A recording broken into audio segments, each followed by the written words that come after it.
Picture the room where America was invented, not the painting, not the gilded reproduction in the middle school history textbook, with the men in pristine white stockings and luminous waistcoats, standing in perfect classical poses beneath skylights that seem designed specifically to make them look like saints ascending.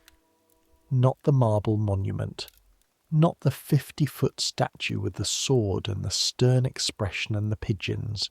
The real room. Philadelphia, summer of 1797.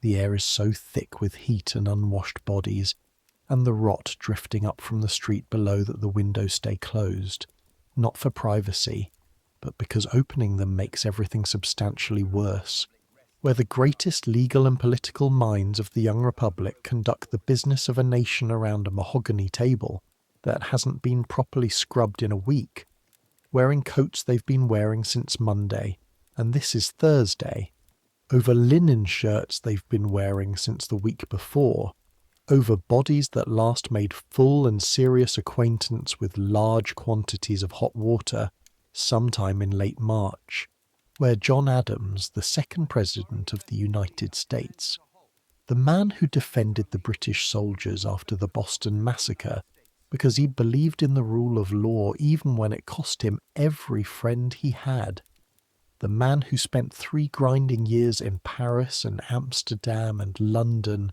hammering out the treaties that made America real and legal and recognized by the world, the man who watched his country being born from the inside and helped pull it into shape with his bare hands. John Adams is standing 3 feet from you, gesturing emphatically about something involving France, and the smell coming from his mouth is something you will never, not once, not for the rest of your natural life, fully forget. That smell is not an accident. It is not a character flaw exactly. It is not laziness. It is not indifference, though indifference is part of it. It is the 18th century, presented to you up close, without the filter of 200 years of retrospective polish. And tonight, you are going to live there. I make these history stories, and I genuinely do not know if anyone actually sleeps to them, or if you are all just people who find it easier to drift off when someone is describing in unhurried and intimate detail the exact nature of dental decay in the early American Republic, which, honestly, I understand. We all have our mechanisms for getting the brain to stop running. Some people count sheep, some people do breathing exercises. You listen to me describe the contents of John Adams's mouth at close range in a hot room in a city without sewers. It's fine.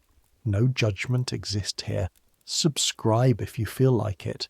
Find the comfortable position. Close your eyes, or don't. Here we go. Your name is Thomas Wentworth. You're 19 years old.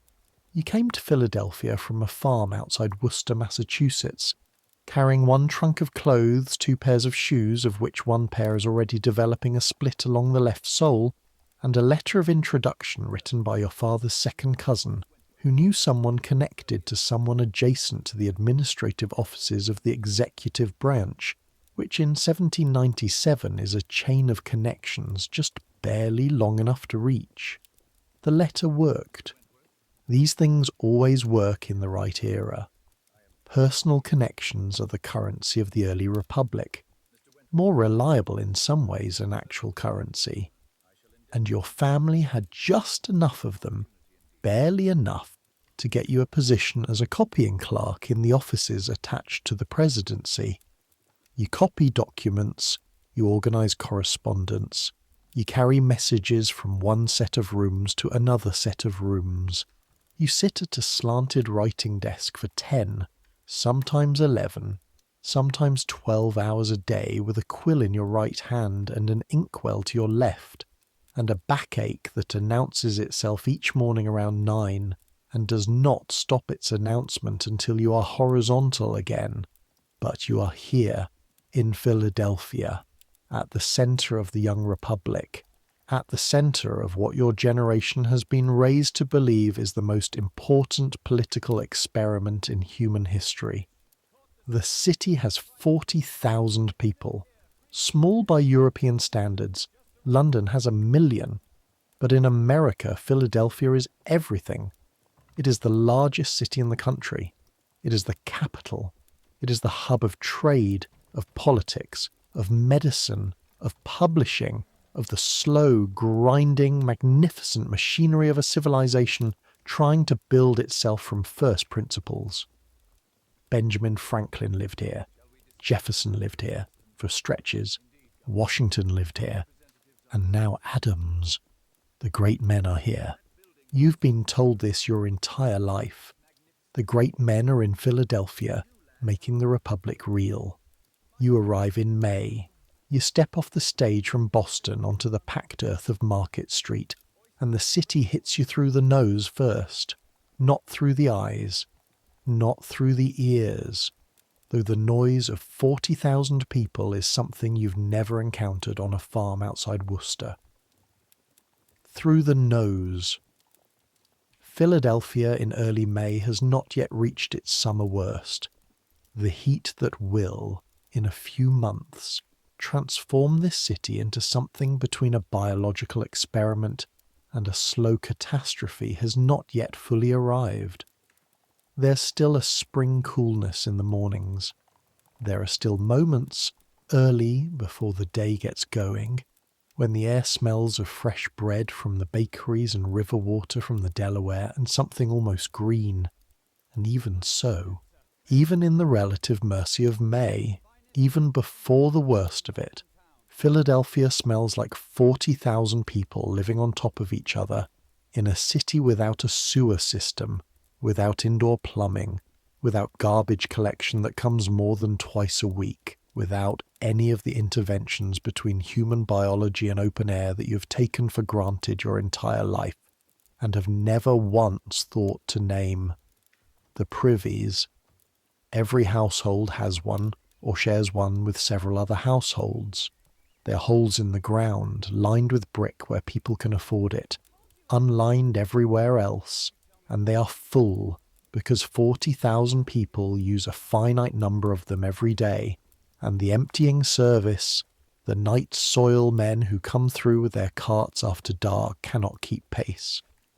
The soil beneath Philadelphia is saturated with the products of 40,000 human lives, seeping downward toward the water table, toward the wells from which people draw their drinking water.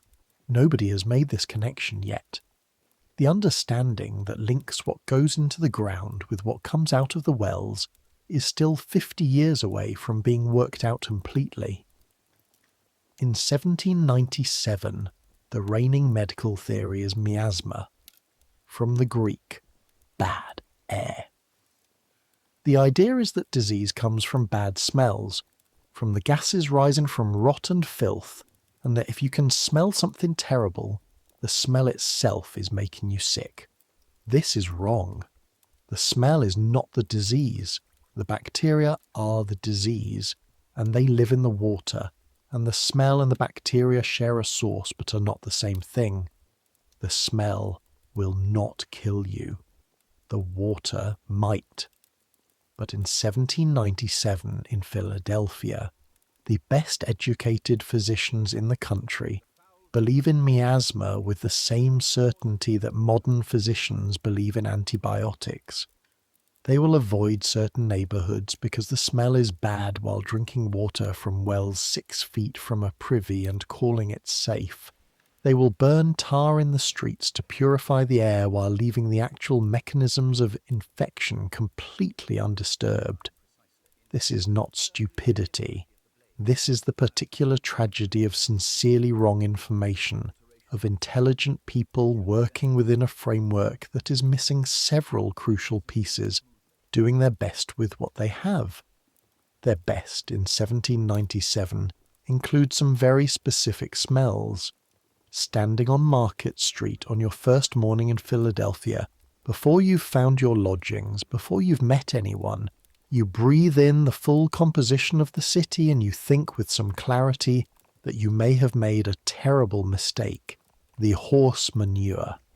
Hundreds of horses pull carts and carriages and sedan chairs through Philadelphia every day, and horses produce a significant and continuous quantity of manure, and the manure goes into the street because there is nowhere else for it to go.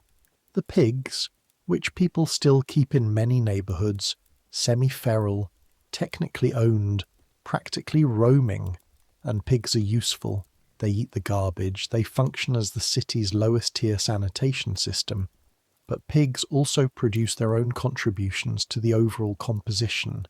The tanneries downwind, where men stand waist-deep in vats of aged urine and oak bark, processing animal hides into leather.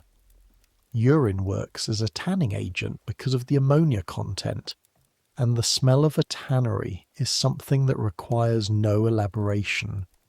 You will smell it on certain days from a mile away, and you will learn to read the wind direction each morning as a practical survival skill. And underneath all of this, under the horse and the pig and the tannery and the privy, the particular human smell of 40,000 people, most of whom have not bathed in the modern sense in weeks, wearing wool and linen in spring heat, going about their lives. You breathe this in. You adjust your grip on your trunk. You set off toward Chestnut Street, where Mrs. Carrington's boarding house is waiting, as advertised by the second cousin of your father. You will adapt. This is the thing nobody tells you before you arrive somewhere new, somewhere that overwhelms you on contact. You will adapt. The nose, which is the most sensitive and the most easily outraged of your senses in the first days, will eventually decide that this is just what air smells like. The alarm will stop sounding. The background will become background again. Ezra Marsh, your roommate, has been in Philadelphia for 11 months. He can barely smell it anymore. He goes home to Connecticut at Christmas, and his mother makes him stand in the yard before she'll let him in the house. He warned you. You did not quite understand the warning until you were standing on Market Street with your trunk and your letter of introduction, and the full sensory experience of May 1797 Philadelphia making itself known. Now you understand. Your lodgings are on Chestnut Street, 2 blocks from the executive offices where you'll work. 3rd floor of a narrow brick boarding house run by Mrs. Hannah Carrington, a widow of around 50, compact and watchful, with the particular quality of someone who has seen enough of the world's variety to have stopped being surprised by most of it. She charges 12 shillings a week, breakfast and supper included, and she asks no questions about where you've been, when you came in, or what you were doing. This is, you will understand over time, one of her core professional virtues. The room. 2 narrow beds, straw mattresses, wool blankets that shed constantly and coat everything you own with fine grey fibres. 1 window looking onto the back alley where Mrs. Carrington keeps a vegetable garden and 3 chickens of strong personal opinion. A wash basin and pitcher on a stand, which you fill yourself from the well in the courtyard 2 flights down. A chest of drawers with a stuck 3rd drawer, and, under each bed, a ceramic chamber pot. The chamber pot. You know what it is. You've used one. But you have not, until now, considered the full social and logistical philosophy of the chamber pot in a city of 40,000 people with no indoor plumbing. The chamber pot is used through the night when going downstairs and outside to the privy is too cold or too dangerous or too inconvenient.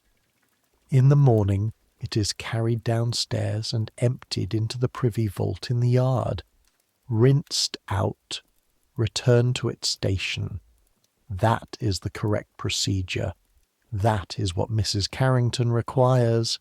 On rushed mornings, on mornings when someone is running late, On mornings when the stairs feel particularly challenging, some people in Philadelphia take a shorter route. They open the window, they extend the pot, they pour. There is a warning you are supposed to give. An old French phrase from Edinburgh, they say. Though nobody is certain why Edinburgh, garde l'eau, watch out for the water, shouted before the pouring so that pedestrians below can move. In practice, by 1797, almost nobody uses the phrase. They just open the window and pour. You learn this on your third day, walking to work with Ezra, 7 in the morning, half awake, moving through the comparative cool of early morning Market Street. Something warm and unmistakable lands on your left shoulder from a window above. Ezra doesn't break stride. He says, "Step to the middle of the street." You walk in the middle of the street for the rest of your time in Philadelphia.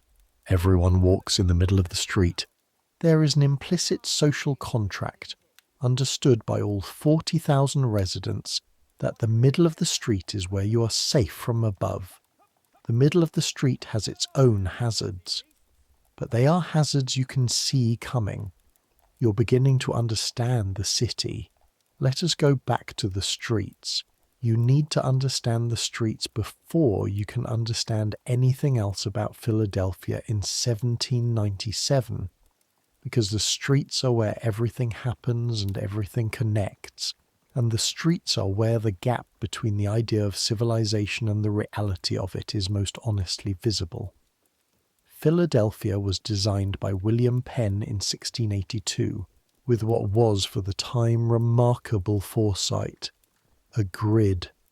Straight streets, evenly spaced, named sensibly. The north-south streets numbered from the river.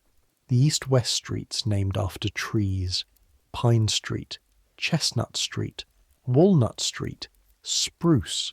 The grid imposed order on the land before the city existed to fill it in, which gave Philadelphia a navigability that older cities built by medieval accident, London for instance, could not match. But the grid is the plan. The plan and the city are two different things. The streets are dirt mostly. The major commercial streets, Market, Chestnut, parts of 2nd and 3rd, have been cobbled in sections, stone sets fitted together to create a surface that at least doesn't turn to pure mud in the rain. But most streets are packed earth, and packed earth does what packed earth always does. It becomes dust in the dry heat of summer, and mud in the rain and ice in winter, and none of these conditions are particularly navigable. Into this dirt goes everything the city produces. The horse manure first.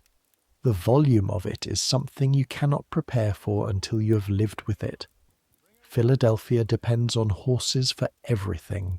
They pull the carts that bring goods from the wharves to the warehouses. They pull the carriages that carry the wealthy through the streets. They pull the sedan chairs, the fire engines, the mail wagons. There are hundreds of horses in Philadelphia at any given time, and horses produce approximately 22 pounds of manure per day per animal. 22 pounds per horse per day. Multiply this across the horse population of a city of 40,000, and you understand why the streets are what they are.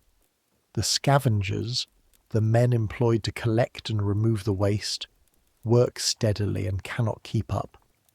Between their passes, the manure accumulates and dries, and is ground to powder by cartwheels and hooves and broken into the soil of the street, into the dust that rises on dry days and coats your shoes and the bottom of your coat and gets into your eyes.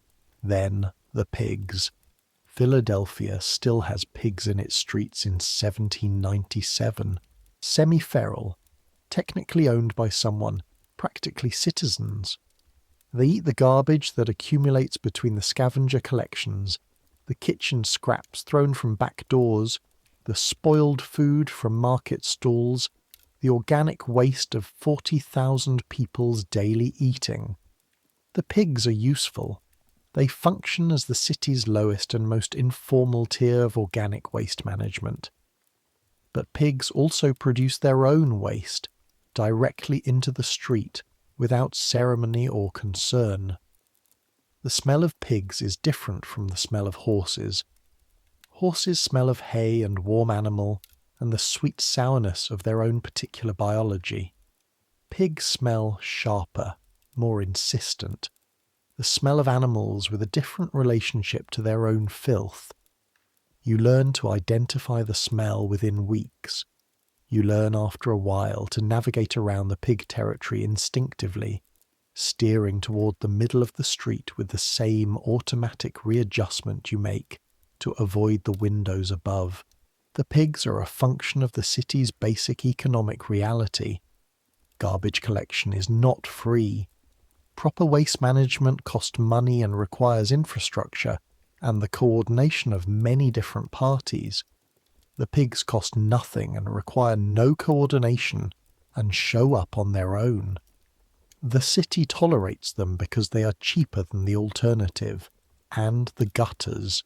Open channels cut into the sides of most streets, designed to carry rainwater and whatever else flows away from the buildings.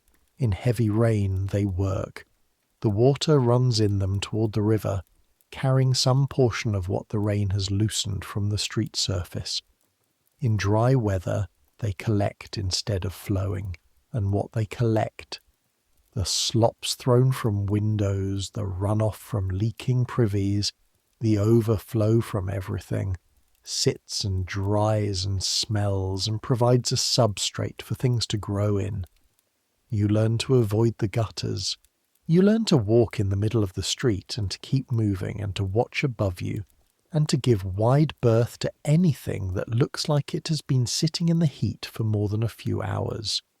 You learn Philadelphia's pedestrian logic in the way that you learn any city's logic, by making mistakes and adjusting.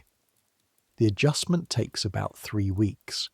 After 3 weeks, you move through the city with the practiced ease of someone who has internalized its hazards, whose feet know where to step without the conscious mind being involved, whose nose has accepted its situation and stopped sending urgent warnings about it. This is the thing about extreme environments. The human organism is adaptable in ways that feel like betrayal. You adapted to this. All 40,000 people living here adapted to this. The city is not a hardship to the people inside it most of the time.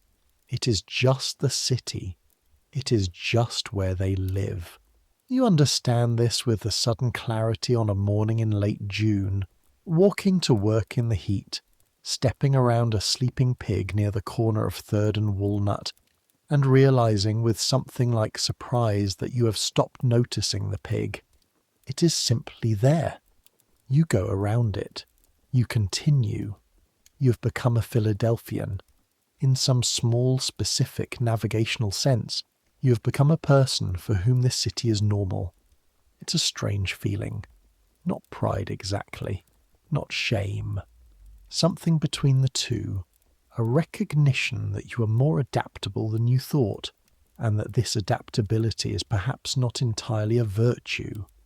The science of why Philadelphia smells the way it does, the actual biological and chemical mechanisms, is something none of the 40,000 people living in it can articulate, because the framework for understanding it doesn't exist yet.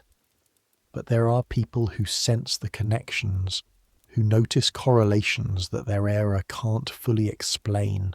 Benjamin Latrobe, the engineer who will eventually redesign Philadelphia's water system in the early 1800s, understands something.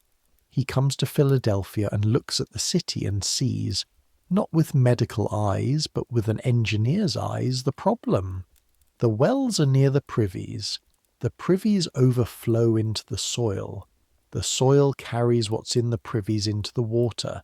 He doesn't know what's in the water, microbiologically speaking, but he knows the water is not right, and he knows the system producing it is not right, and he designs a solution, pumping water from the Schuylkill River, from upstream and upwind of the worst contamination, through wooden pipes to a distributing reservoir, then through iron pipes to public pumps throughout the city. The waterworks opens in 1801. It doesn't solve everything.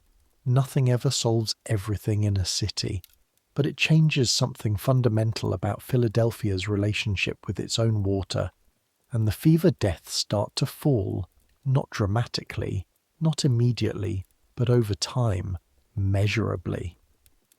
Latrobe doesn't know why it works, not completely. He knows clean source water is better than well water. He doesn't know about the bacteria. Nobody does yet. But the correlations are real, and some people see them.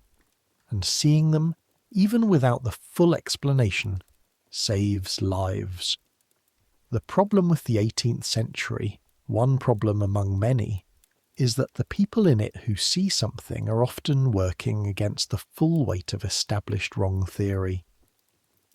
Dr. Rush sees the fever spreading through certain neighbourhoods and connects it to sanitation. But his theory of sanitation is about smell rather than biology, so his remedies miss the mechanism even while touching the problem. He recommends cleaning the streets because the streets smell bad, which they do, and the bad smell and the fever come from the same places, so his recommendation is not wrong in practice, even though it's wrong in theory. This is how a great deal of practical wisdom works. In the 18th century and in every century, you see that A and B happen together. You conclude that A causes B or B causes A. You act on the conclusion. Sometimes you're accidentally right. Sometimes you're wrong in exactly the right way. And sometimes you are wrong in a way that cost people their lives. The miasma theory costs lives. The bloodletting cost lives. The wrong side of the south pump cost lives. But the east well saves lives too, even without the explanation. Everything is happening at once in Philadelphia in 1797. The genius and the error, the aspiration and the reality, the great argument and the terrible smell, both things, always both things. You carry this understanding back to Worcester eventually when you go. It is not a comfortable understanding, but it is the one you've earned. Now, the medical system. You need to understand the medical system because you will not fully understand John Adams without it, and you will not fully understand the gap between what they believed and what was true. Benjamin Rush. He is the famous Dr. Rush. He signed the Declaration of Independence. He is the father of American psychiatry, in the sense that he is one of the first Americans to systematically think about mental illness as a medical condition rather than a moral or spiritual one. He is a committed abolitionist. He is one of the most distinguished physicians in the country, possibly the most distinguished. He is also, as a practitioner, responsible for a considerable amount of suffering and death through his sincere, principled, thoroughly wrong application of the theory of bloodletting. In the 1793 yellow fever epidemic, the bad one, the 5,000 dead one, Rush bled his patients aggressively, multiple times. He believed the fever was caused by excess stimulation of the blood vessels, and that removing blood would reduce this stimulation and allow the body to recover.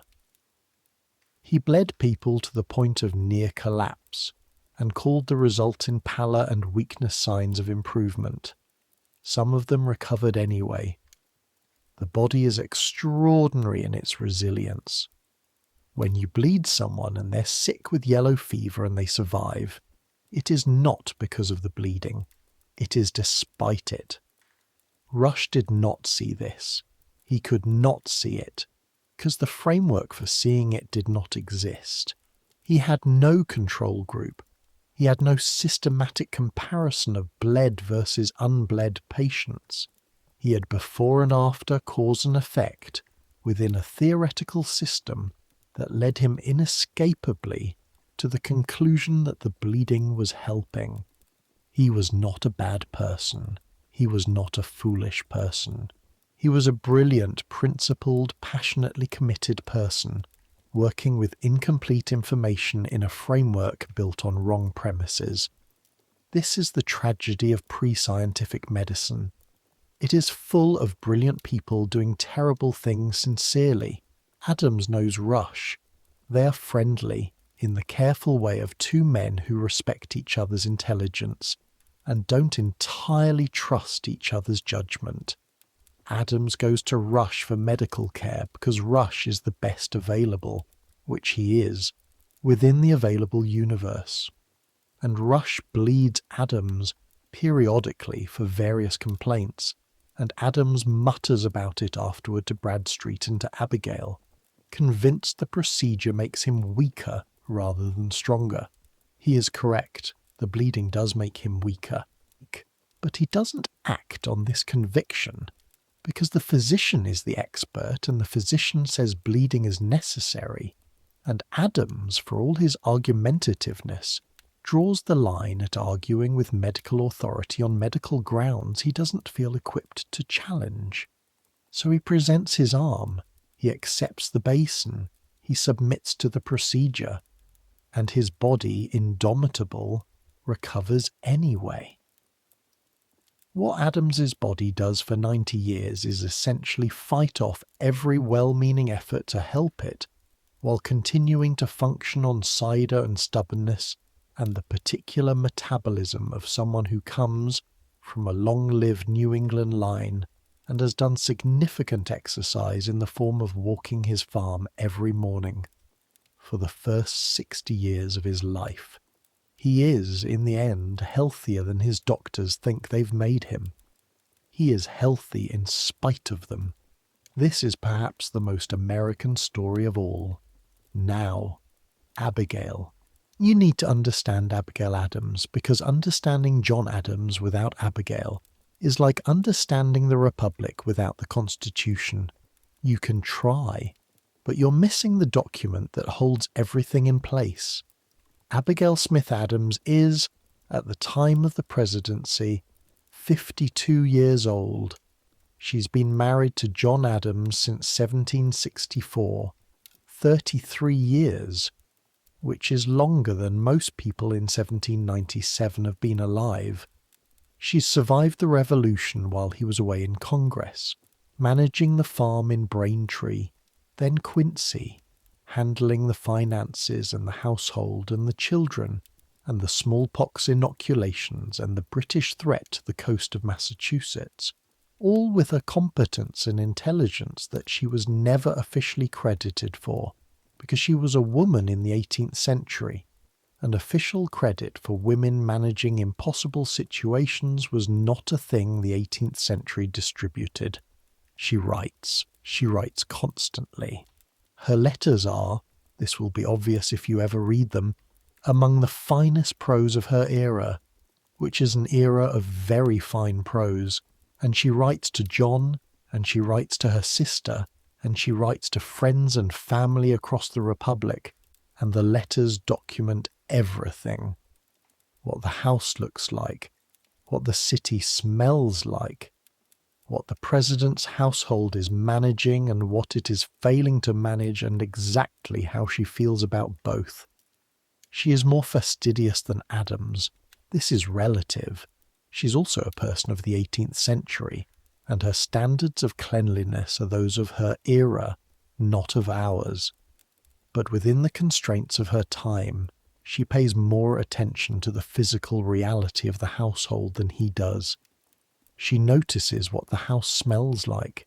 She notices when the servants have let the kitchen slip. She notices when Adams has been in the same coat too many days, and she tells him. He changes the coat. This is, in the hierarchy of Adams' household management, about as direct an influence as anyone outside Adams' own head has on his behaviour. Abigail sees the coat needs changing, and the coat gets changed. She's also, throughout the years in Philadelphia and Washington, frequently unwell. Her health has never been robust, in the way that many women's health in the 18th century is not robust, for reasons that have everything to do with the exhaustion of repeated pregnancies and childbirths, and the physical cost of managing households without any of the labour-saving infrastructure that future women would have, in a world where a woman's bodily health is considered secondary to her reproductive and domestic function.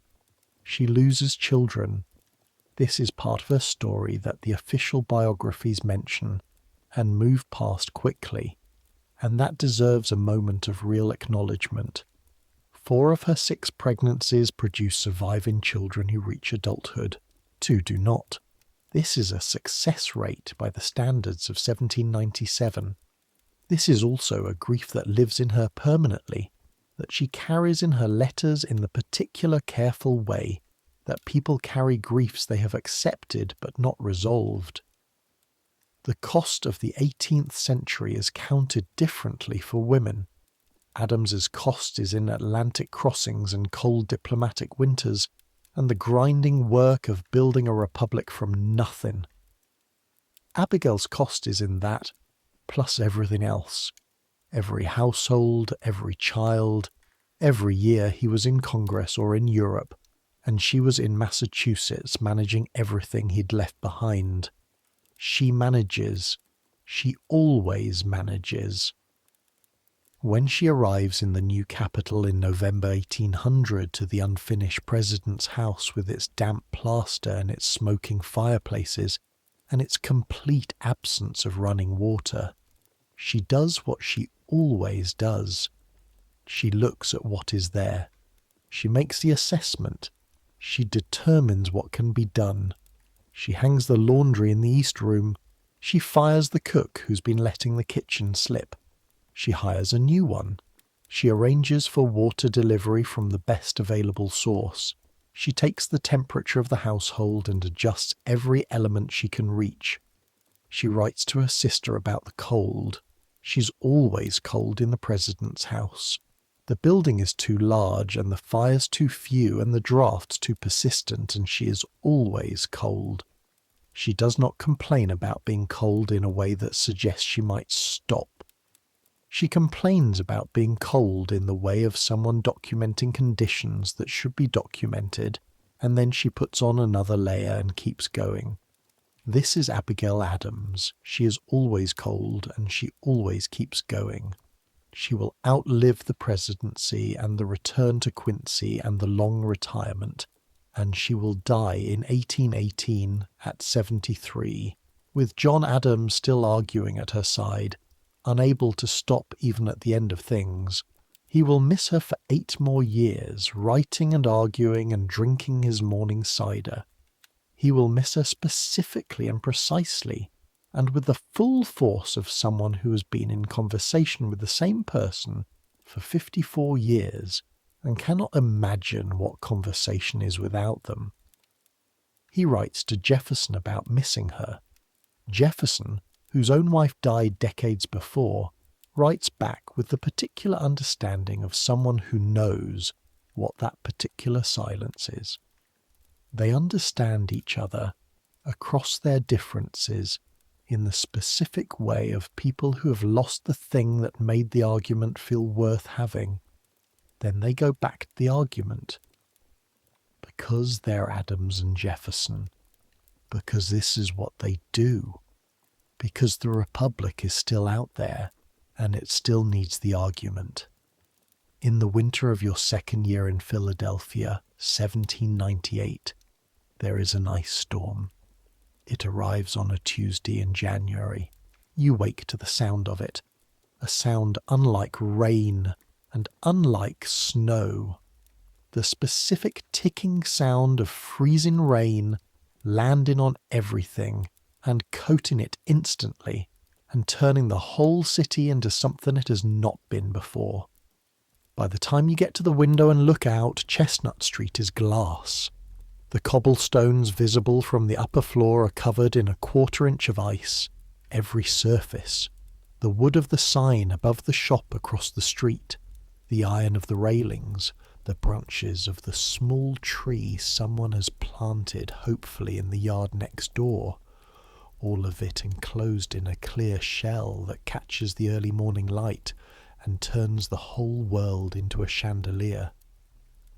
It is the most beautiful thing you have seen in Philadelphia. It is also immediately catastrophically dangerous.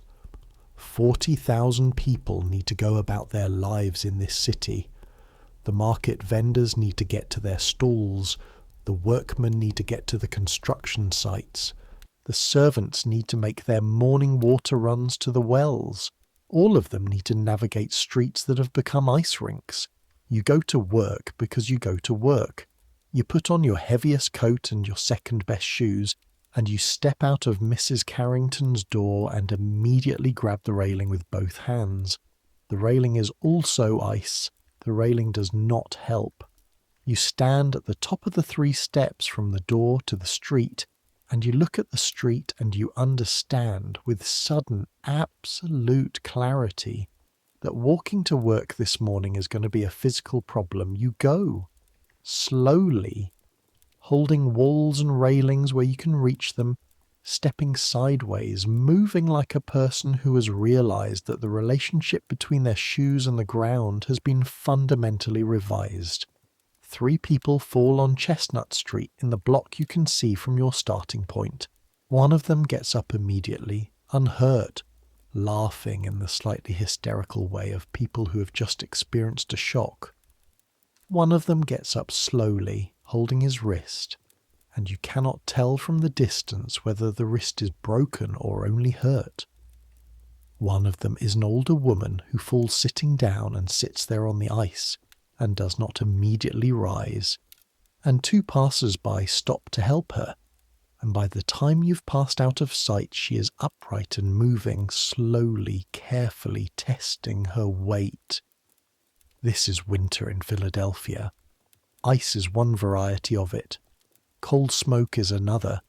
The thick grey-yellow haze that settles over the city in the cold months when every fireplace and brazier and forge and kitchen range is burning as much as the fuel costs allow, and sometimes more than that, because cold is its own kind of urgency. The coal smoke sits in the air in winter, the way the humidity sits in the air in summer. You carry it with you on your clothes. You breathe it all day, and you bring it home in your lungs, and you cough it out at night. Everyone coughs in winter in Philadelphia. Not sick coughs. This is not illness, not mostly, though the pollution contributes to illness in ways that won't be understood for another century.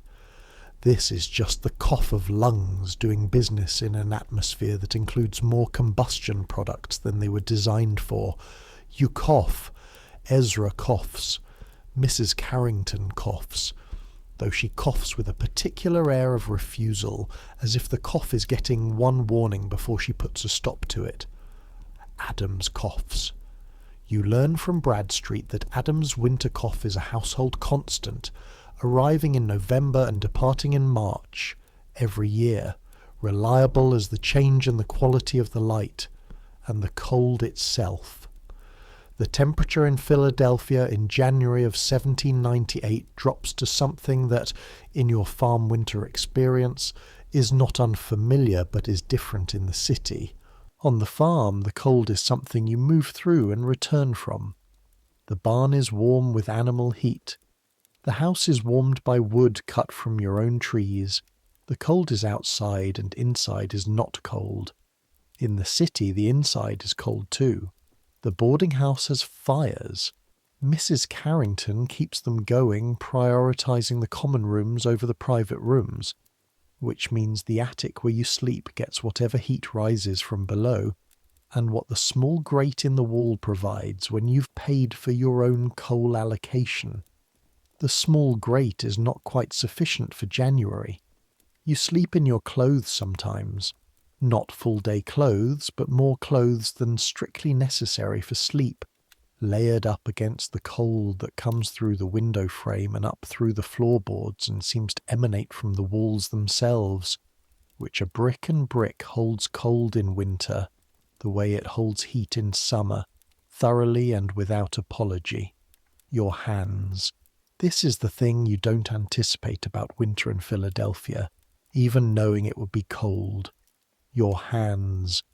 The work of a copying clerk is the work of hands. Quill, paper, the constant small movements of writing. And hands in cold rooms develop their own complaints. The knuckles crack. The skin dries and splits at the fingertips. Small cuts that open in the night and sting with every grip of the quill in the morning.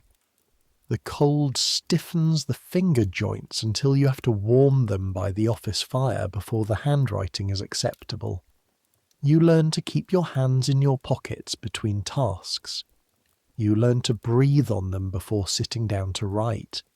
You learn this particular trick of working your fingers rapidly open and closed, like a man testing a spring to restore circulation before beginning. Your handwriting in December is worse than your handwriting in September, and worse still in January, and begins improving again in March when the mornings start to hold a little more warmth. Adams doesn't have this problem, or has it to a lesser degree.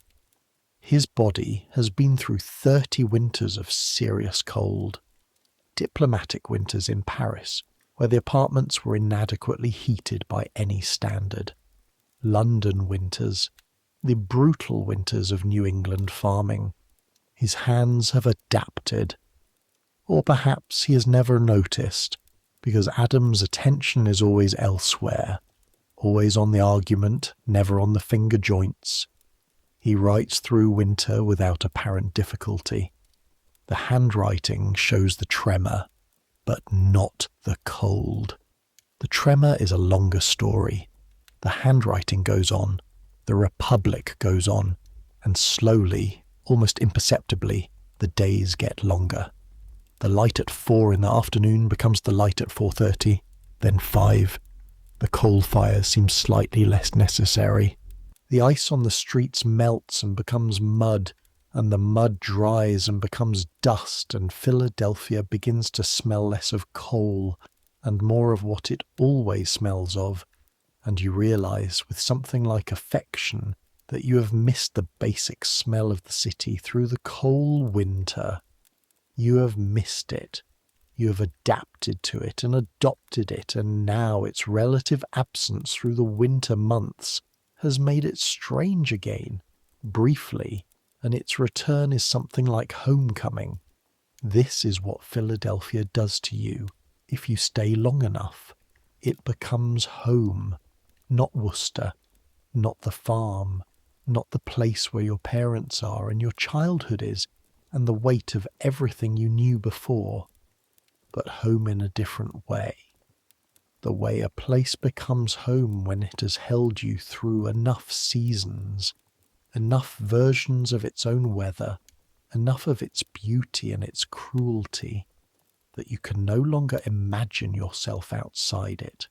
You stay through the summer of 1798, which brings a lesser fever, fewer deaths than 1797, fewer deaths than 1793, but not none.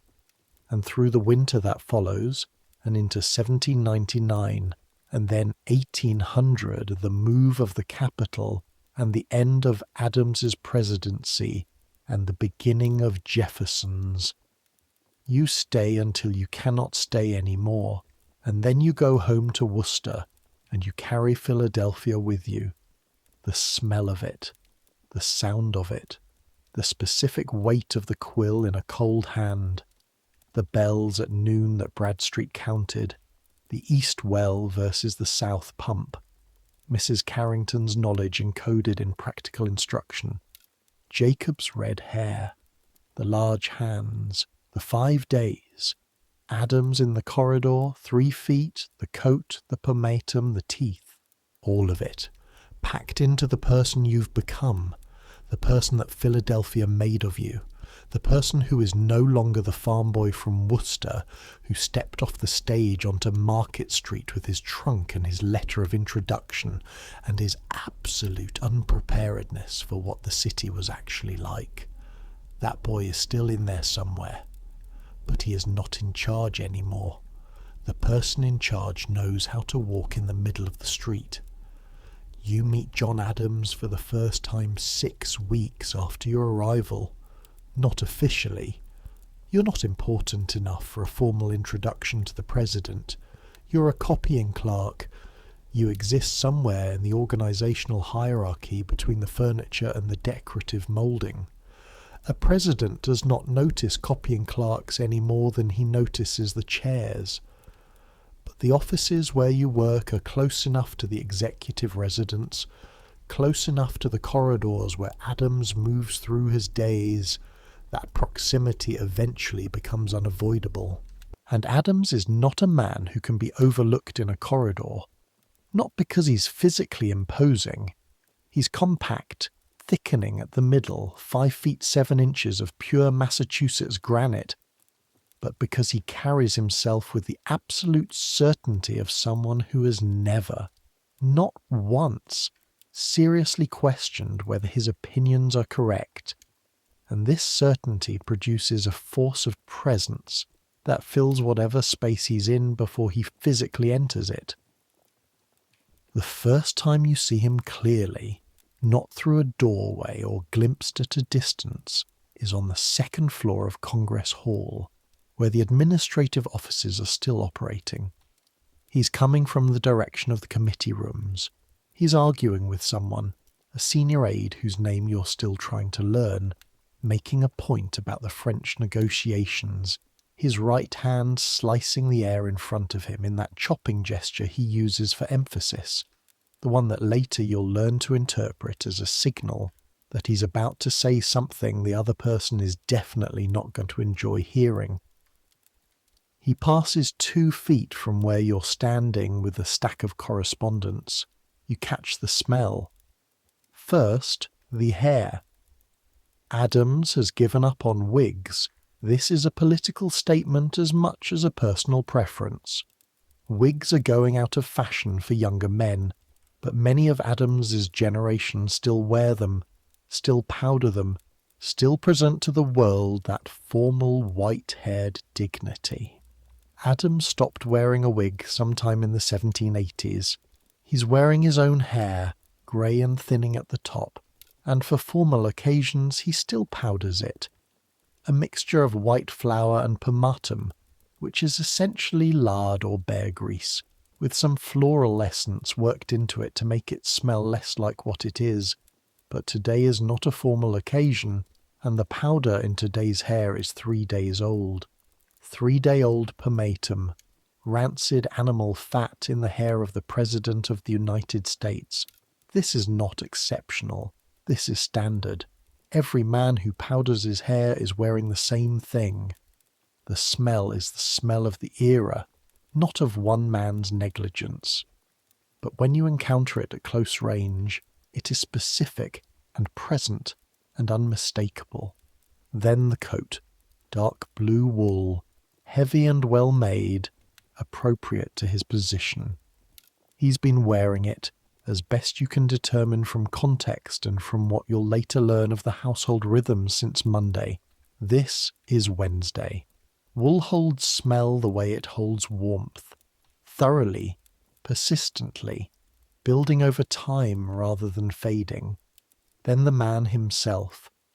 Under the pomatum and the coal smoke and the wool coat, the underlying reality of a 61-year-old body that has spent decades in cold diplomatic residences, on cold Atlantic crossings, in the drafty halls of power on 2 continents, maintaining itself through hard use and deliberate indifference to physical comfort. John Adams was last fully submerged in water, meaning a proper bath in a proper amount of heated water, approximately 10 days ago. You'll learn this rhythm of the household eventually. You'll understand that this is not exceptional for his position, his era, his social class. You'll understand that the most fashionable, most sophisticated members of Philadelphia society are not bathing daily, or weekly, or necessarily even monthly. The infrastructure for daily bathing doesn't exist. The hot water has to be heated over a fire and carried upstairs in buckets and poured into a wooden or metal tub. And this process takes hours and requires multiple servants and significant quantities of firewood, and it therefore happens when it happens and not more often than that. Adams passes you in the corridor and continues his argument with the senior aide, and you stand holding your stack of correspondence and you think, so that is the president. He doesn't look at you. You're a copying clerk. But you looked at him, and for the rest of that day, in the background of every document you copy and every correspondence you file, you carry the sensory memory of that corridor passage.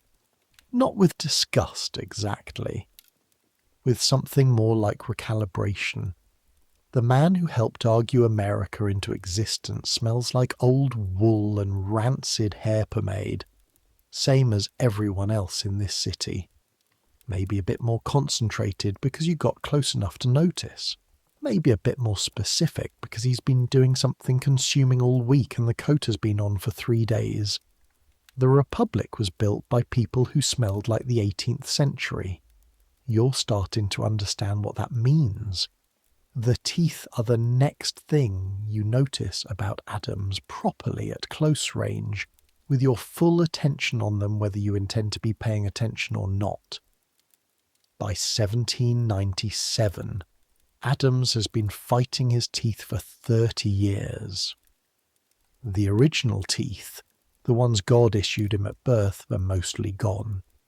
Gone to decay, to infection, to the forceps of the tooth drawer who came to you in the 18th century not as a dentist, which barely exists as a profession, but as a craftsman, a barber-surgeon, a man who has the tools and the willingness and the strong wrists required to separate a diseased tooth from the jaw it has grown into over decades. The root of a tooth goes deep. The ligaments are strong. Getting a tooth out is work, physical work, and the patient experiences every second of it without anaesthetic in any meaningful sense. There is brandy, there is laudanum, opium dissolved in alcohol, which blunts the edges of experience without eliminating them. There is the option of being very, very drunk before the procedure begins, which several generations of patients have independently discovered to be a useful preparatory measure. Adams has had multiple teeth extracted over his adult life. He describes the procedure in letters, with the precision of a man who has been through it enough times to have developed a technical understanding of exactly how it works and exactly how much it hurts. He gets through it because he gets through everything. Adams's body, like his arguments, does not concede defeat gracefully. By the time he becomes president, the original teeth are substantially replaced by dentures, not the wooden ones associated in legend with George Washington. Washington's dentures were not wooden, though they were made from materials that would give you pause.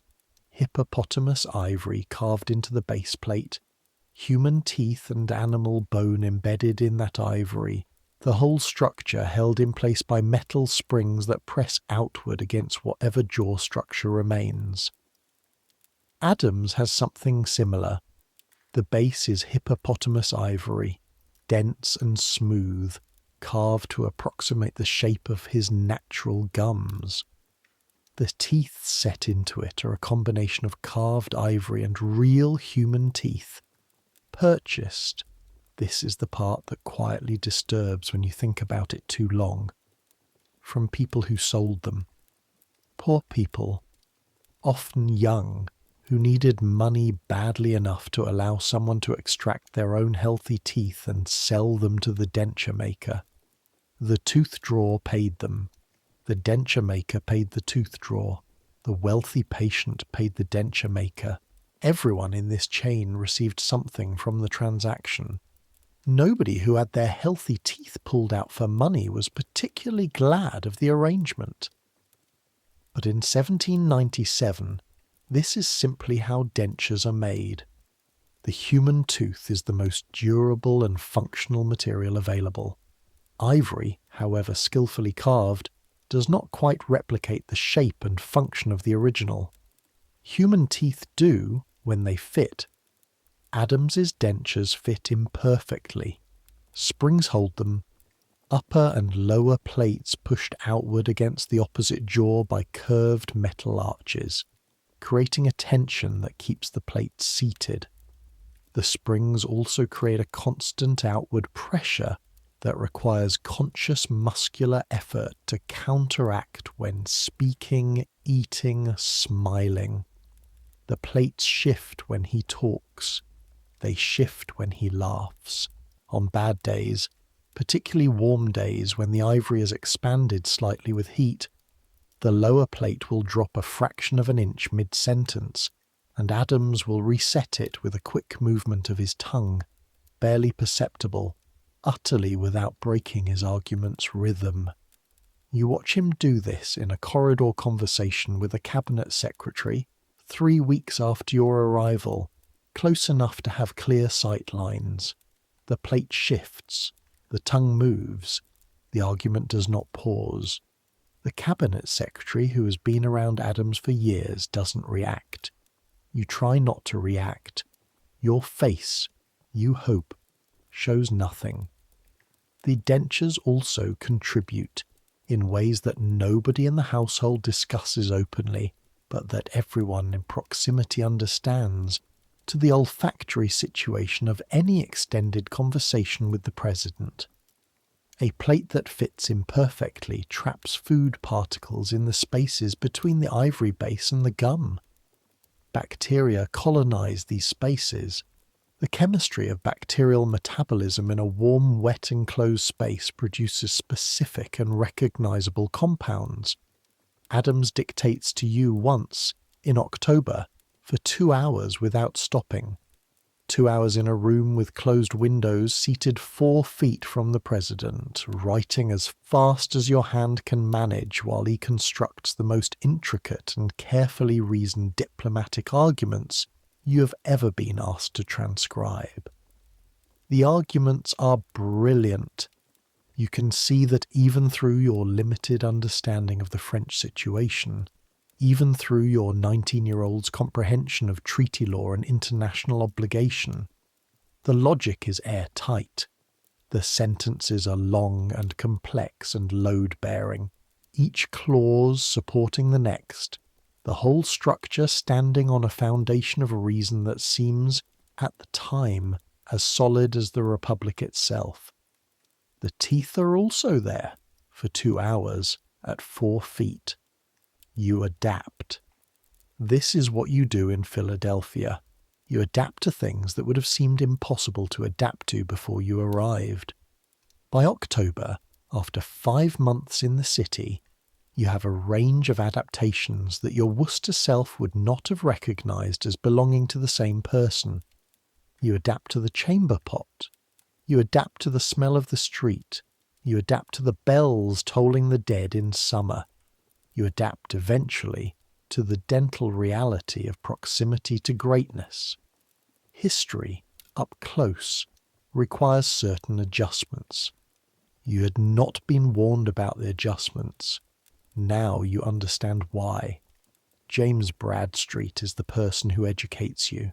He's a senior household staff member, 60 or so, from Massachusetts, same as Adams and same as you, with the particular wry patience of someone who has spent decades around important people and is no longer impressed by importance per se, only by the quality of the person beneath it. He takes an interest in you because you're from Worcester, and because you're young, and because you remind him, he says once, of himself at your age, though he says this in a way that makes it sound more like a warning than a compliment. He tells you about the cider. Hard cider, he says, in the careful tone of someone conveying information they consider practically important. Every morning, first thing, before the correspondence, before breakfast, before anything else, a full tankard, hard cider, fermented apple juice, lightly alcoholic, acidic, the staple drink of New England in all its generations. In Massachusetts, cider is what you drink when water is uncertain, and water is always uncertain because the wells are near the Privies, and the connection between those two facts is not yet fully articulated, but is instinctively understood. Cider has been fermented. The fermentation process kills certain things that should be killed. The alcohol content, modest as it is in hard cider, kills more. Children drink weak cider. Adults drink stronger cider. It is the default fluid of New England life in 1797. Adams has been drinking a tankard of hard cider first thing in the morning since he was a teenager. By the time he's president, it is as automatic as breathing. When Abigail runs the household, the morning cider is set aside specifically, the right batch put in the right place, ready at the right time. It is not a drinking problem. It is not even unusual. It is simply what people from Massachusetts do in the morning and have done for generations because the water is not to be trusted, and the cider is. Does it affect him? You ask Bradstreet. The early morning drink. Bradstreet gives you the look of a man who has answered a very Massachusetts question. Son, he says, it's cider, not gin. This is a meaningful distinction in Philadelphia in 1797, and you will understand exactly how meaningful before the summer is out. The morning routine of the Adams household runs, as best you can piece it together, roughly as follows. He wakes before 6. Sometimes before 5:30 in summer, when the light comes early through the thin curtains, and Adams has never been a man who sleeps heavily. He is constitutionally incapable of lying in bed once he has surfaced to consciousness. This is a source of some tension with Abigail, who values sleep more highly and sleeps better, and who has spent 30 years married to a man who considers lying in bed after waking to be a form of moral weakness. He gets up. He puts on the wool robe, a heavy, substantial robe that he's owned for years and that has absorbed over those years significant quantities of everything that surrounds him, smoke and wool and the particular smell of someone who works long hours in the same coat. He goes to his study, not to breakfast, not to wash, not to perform any of the morning preparations you might expect, to his study, to work. The morning cider appears. A servant brings it on a tray. Adams takes it to his desk. He reads the overnight correspondence. He drafts responses. He argues in writing with people who are not in the room and who will not receive his argument for 4 or 5 days, at which point they will respond, and he will respond to the response, and the argument will continue across time and distance in the peculiar slow-motion combat of letter-writing. Then, eventually breakfast. Bread and cheese, usually. Something simple. Adams is not a man who thinks much about food, or who would choose to spend time thinking about food that could be spent on other things. Then washing. A basin, a pitcher of cold water from the well, carried up by a servant, a cloth, face, hands, neck, on days when there's time and inclination, the visible surfaces, the parts that will be presented to the world. This takes perhaps 5 minutes. Not because Adams is rushing through it, but because 5 minutes is what washing means in 1797, for a man of his class, in a house without running water. Washing means cleaning what shows. Everything under the coat is covered and therefore, in the logic of the era, managed. The full bath, the immersion in a tub, the heated water, the thorough cleaning of the complete body, happens when it happens. weekly in summer when the household is running smoothly and there's time and fuel, less often in autumn, in winter considerably less, because heating enough water for a tub bath in a cold house in a Philadelphia winter is a significant production, requiring an hour of firework before you even start. Adams doesn't think about this as negligence. Adams doesn't think about this at all.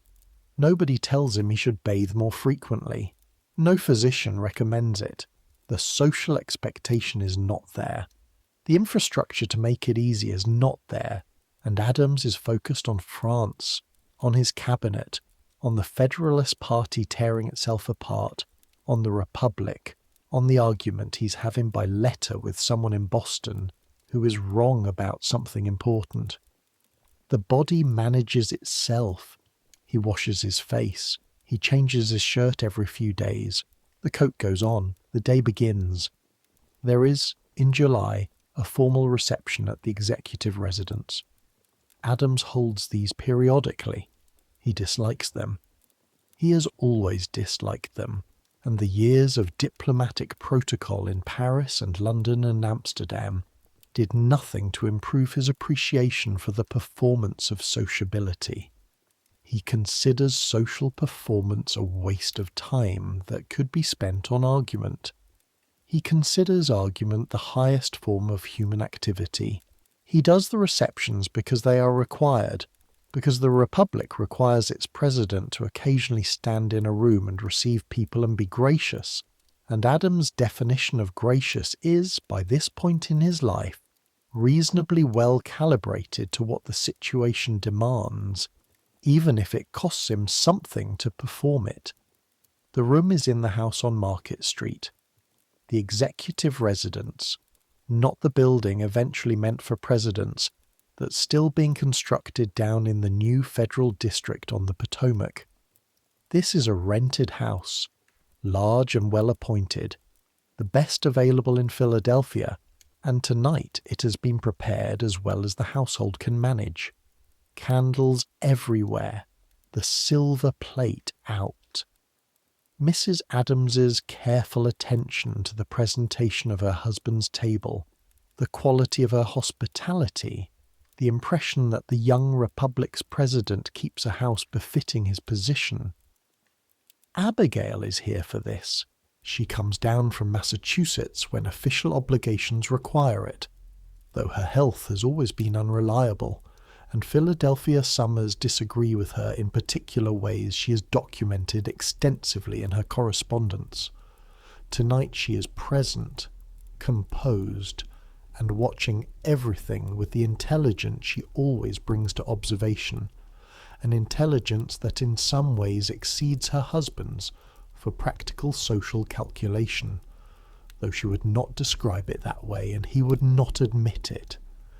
You are not a guest. You are there in the capacity of a junior staff member running messages and managing details at the edge of the event, which means you spend the evening on the periphery of the room, watching the guests arrive and position themselves and perform the business of social connection that is also the business of political alignment. The guests are the significant people of Philadelphia, merchants, lawyers, members of Congress still in the city, foreign diplomats in their national versions of formal dress, a French attaché in clothes that look slightly more fashionable than American fashion can currently manage, a British representative in a coat that is almost aggressively restrained, as if understated excellence is itself a diplomatic statement. The women are in silk, the men are in their best wool. The room, by 8 in the evening, with perhaps 60 people in it and every candle lit, is warm in the particular way of a closed room with too many people in it, warm and slightly bright, the candle flames adding both heat and their specific smell of hot tallow to the air. Here is what you notice, standing at the edge of this room. Everyone smells. Not just Adams, not just the men in their weekly coats.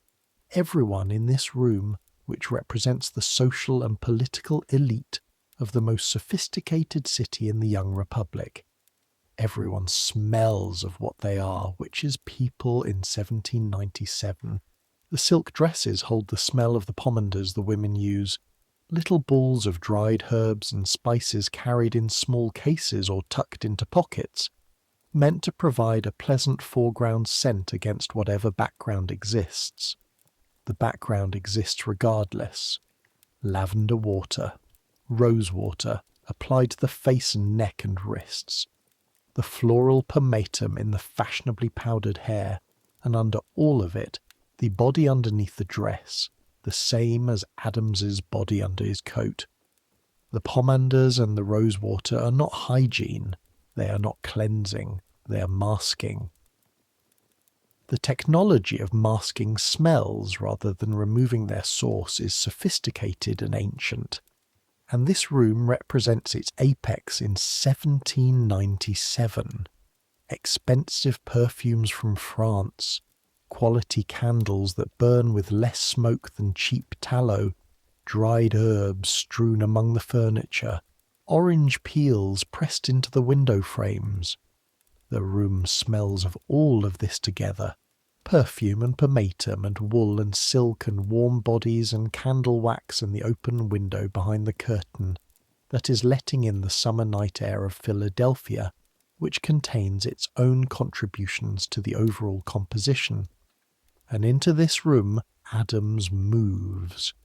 He is dressed for the occasion, the formal coat, the proper wig, or rather his own hair more elaborately powdered than on ordinary days, white and stiff, and just slightly shimmering in the candlelight with the flower settled into the lard base. The powdering has been done that afternoon by the barber who comes to the house. It will hold for most of the evening and then begin slowly to slip, the flower settling, the pomatum showing through. He is performing, you can see it clearly from the edge of the room. The effort of performance is not invisible when you know where to look, when you've spent enough time around someone to understand the difference between how they are in a corridor arguing about France and how they are standing in their own reception room with 60 important people who need to be managed. Adams manages them. He does it competently, if not naturally. He moves from group to group. He shakes hands and speaks briefly and listens briefly and moves on. He is the president. The room rearranges itself around him. Abigail moves through the same room on a different trajectory, doing a different kind of work. The social calibration that is her particular skill and that the Republic's health has more than once depended on. You watch this for an hour, delivering things to people who need them, staying out of the way, seeing the Republic's social machinery in motion. Then you go back to Chestnut Street and eat the supper Mrs. Carrington has left covered on the kitchen table, and you sit in the kitchen for a while, not quite ready to go upstairs, turning the evening over in your mind. 60 people in their best clothes in a room lit by 40 candles. The young republic performing itself, the president performing the president, his wife making it possible, all of them smelling like the 18th century, dressed in the 18th century's best answers to the question. You eat your supper, you go upstairs, you lie in your bed under the wool blanket that sheds, and you listen to the city outside, which does not stop being the city just because it's after 10. You've been here 3 months. You're starting to think you might survive it. The yellow fever notices appear in late June. They go up on walls near the waterfront district first. Printed sheets, official looking, unsigned or signed by the Board of Health, which has existed since 1794 specifically because of the catastrophe that came before. The notices warn of cases of a malignant fever near the wharf areas. They advise residents to remove standing water, to clean their streets, to air their houses, to avoid the miasma of the evening river air. You read one on a Thursday morning going to work, your shoulder to the wall as a loaded cart passes close in the narrow part of Walnut Street.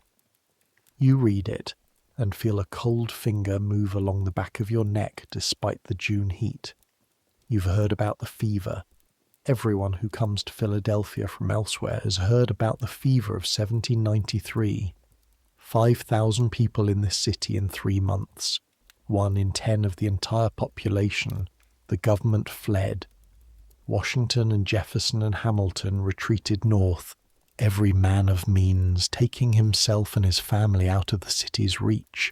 The streets of Philadelphia in the worst weeks of that autumn were quiet, in the way that only a city evacuated by its survivors while its dead are carried out can be quiet. Cartwheels on cobblestones, the sound of them, and the bells. The bells. In 1793, the church bells of Philadelphia rang so continuously for the dead that eventually the city asked the churches to stop. The ringing was too much. The constant marking of each death, audible through the whole city, was contributing to the panic, accelerating the flight of anyone with the means to run. That was 4 years ago. The city came back. People came back. New people arrived from everywhere, from the countryside, from Europe, from the Caribbean, from everywhere the young republic was pulling in its growth. The city filled up again to its 40,000 and more, and the coffee houses reopened and the exchange operated and the government returned and life resumed. Life always resumes. This is the thing you will learn about cities in this era. They absorb catastrophe and resume. They have no alternative, but the fever notices are up. And at supper that evening, when you mention them to Ezra, he puts down his fork and looks at you in a way that is not quite alarm, but is not quite calm either. "What do you know about summers here?" he asks. "Almost nothing. I've only had one." "It comes back," he says. "Not every year, but often enough." "Often enough to what?" Ezra picks up his fork again. He is Connecticut, which means he is practical about things that can't be changed. Often enough that if you can leave by August, you leave. "Can you leave?" "My aunt in Germantown, far enough." He eats. "What about you?" You think about Worcester, about the farm, about the cost of the journey and the weeks you'd lose from your position. "I don't think so," you say. Ezra nods, as if this is the answer he expected, and goes back to his supper. He doesn't say anything else about it, but that night, lying awake in the heat that is already beginning to settle into the boarding house in a way it won't fully release until October, you run the numbers in your mind. 1 in 10 in 1793. 1 in 10 people in this city died. You look around in your imagination at the 10 people you know best in Philadelphia. Ezra, Mrs. Carrington, Bradstreet, the other clerks in the office, and you try to put a face to the statistical probability. You can't. Your mind refuses the exercise. You lie in the heat and listen to the city, and eventually you sleep. The fever arrives properly in August, and when it comes with a specific smell, not the smell of the disease itself. You cannot smell a virus, cannot smell the Aedes aegypti mosquito that carries it from person to person through its bite, because 1797 does not yet know that mosquitoes are the mechanism. What you can smell is the city's response to what it believes is happening. Burning tar lit in iron pots on the streets of affected neighbourhoods. Black smoke curling up through the summer air as people attempt to purify the miasma they believe is killing their neighbours. Vinegar carried everywhere, soaking cloth masks and handkerchiefs and the cuffs of coats, a sharp acidic foreground that people believe will protect them from the bad air. Camphor burning in small dishes in rooms where the sick are being cared for. And underneath the tar smoke and the vinegar and the camphor, something else, something specific to the season and the year. The city is getting quieter. Philadelphia is 40,000 people. You've gotten used to what 40,000 people sound like. The noise of it is constant, layered, a background you stopped hearing consciously within your first month, but which you feel, physically, as the permanent medium your days move through. The market vendors calling their goods, carts on cobblestones, hooves, voices in a dozen languages from a dozen places of origin, all mixing in the open air. In August, it gets quieter. Not silent. Not even close to silent. Philadelphia is Philadelphia, but quieter. The volume turned down from what you've come to know as full. Fewer carts, fewer vendors, the market thinning, fewer footsteps on Market Street in the middle of the day. The wealthy have left.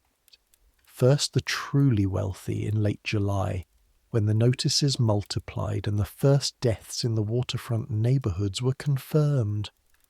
The carriages moved out of the city heading north and west and east, in any direction away from the river, away from the miasma. The fine houses on the good streets went dark. The households contracted to skeleton staff or no staff.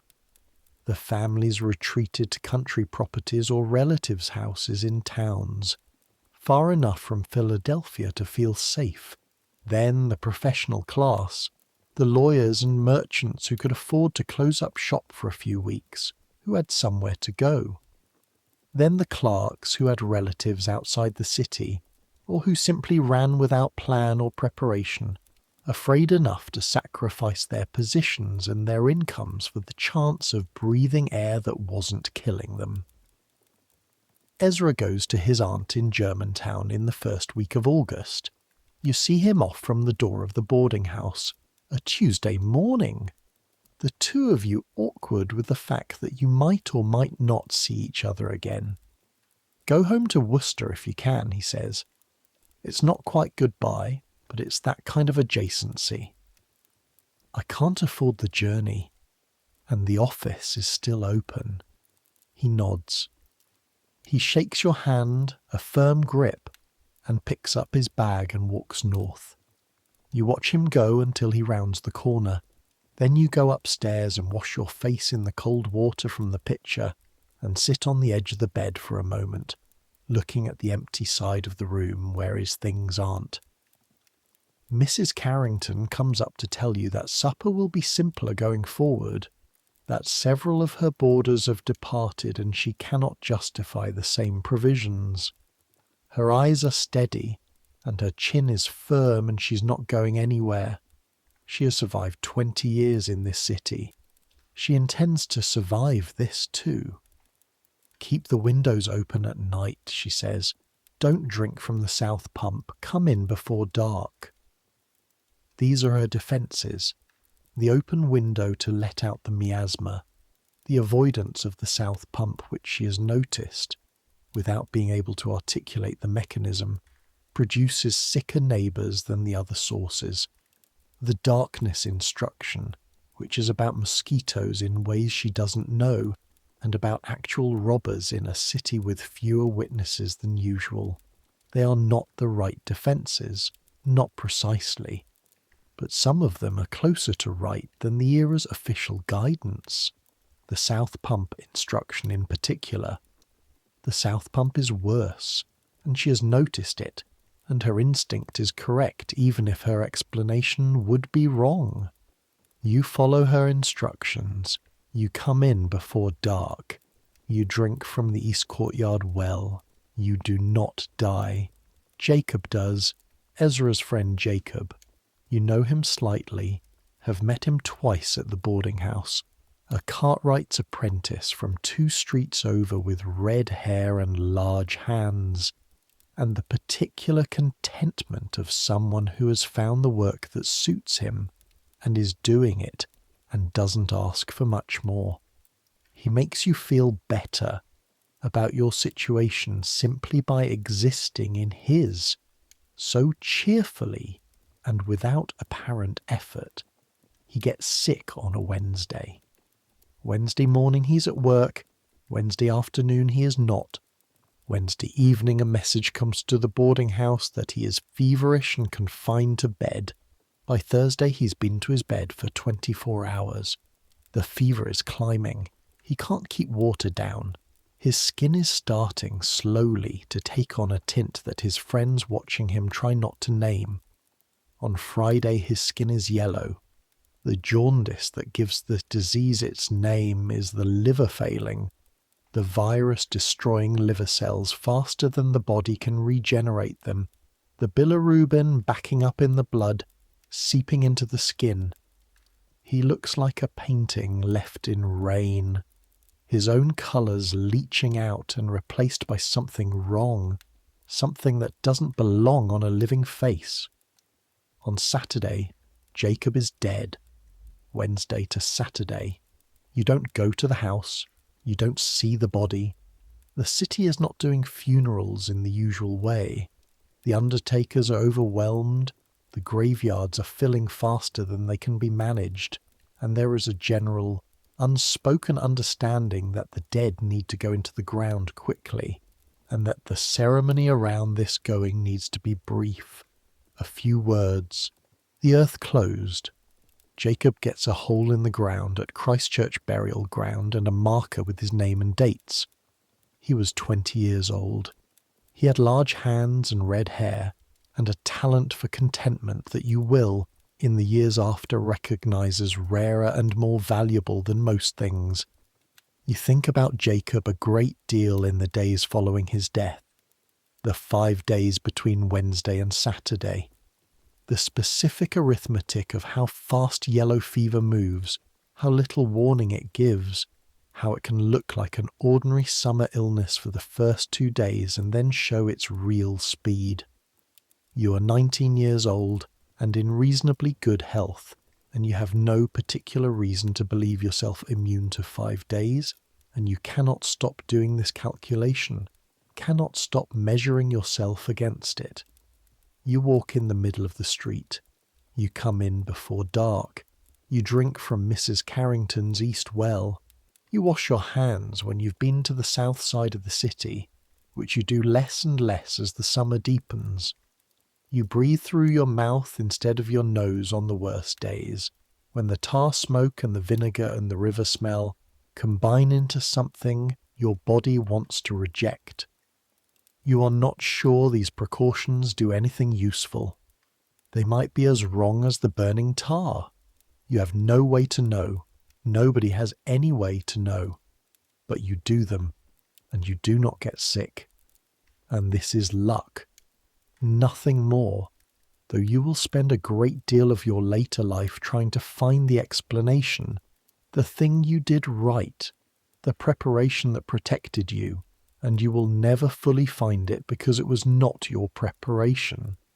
It was your blood type and your immune history, and the particular route you happened to walk on the particular days when the mosquitoes that would have found you chose someone else instead. But you don't know this. In August 1797, in Philadelphia, you attribute it to Mrs. Carrington's east well and your own careful avoidance of the south side. And you are grateful, deeply and specifically grateful, in the way you can only be grateful for something you are measuring against someone who didn't have it. Jacob. Wednesday to Saturday. There is, in Philadelphia, the matter of coffee houses, because the coffee houses are where you understand something about the city that the streets and the offices and the boarding house don't quite convey on their own. The coffee houses are where the information moves, and the information moving is Philadelphia's actual engine. More than the commerce, more than the politics, though both of those run on information too. City Tavern on 2nd Street, the Indian Queen on 4th, the London Coffee House on the corner of Front and Market. These are not coffee houses in the quiet, contemplative sense you might imagine from the name. They are in practice something between a stock exchange and a public library and a debating society, and an early morning social club. all happening simultaneously in rooms thick with pipe smoke and the smell of coffee and the particular kind of male social energy that results from putting 100 ambitious people in a room twice a day. The newspapers are the key thing. Newspapers, which cost more than most working people can comfortably afford to subscribe to individually, are available at the coffee houses. Lay down the price of a cup, 2 pence usually, though it varies by establishment and by how much they think you look like you can pay. And you can sit and read for as long as you want, or have someone read to you, because literacy in Philadelphia in 1797 is not universal, and the coffee houses serve the literate and the not yet literate alike. A man stands at the front of the room sometimes, reading the morning's Gazette aloud for the benefit of the room. This is not unusual. This is common. The information is shared in the way that information moved before it became private property, before newspapers became something you consumed alone. You go to the London coffee house twice in your first months in Philadelphia, not for coffee. Coffee cost more than your usual budget for a single beverage, but to see it, to stand at the edge of the room and watch the city's commercial nervous system at work. The smell of the place is its own education. Coffee, obviously, and the bitterness of it. The thick aromatic dark of it hitting you as soon as you push through the door. Then tobacco. Hundreds of clay pipes have been smoked in this room over the years, and the smoke has worked itself into the wooden walls and the ceiling beams and the floor, so that even now, even between the morning rush and the noon session, when the room has fewer people and the pipes are fewer, the smell of old tobacco is as much a part of the architecture as the joinery.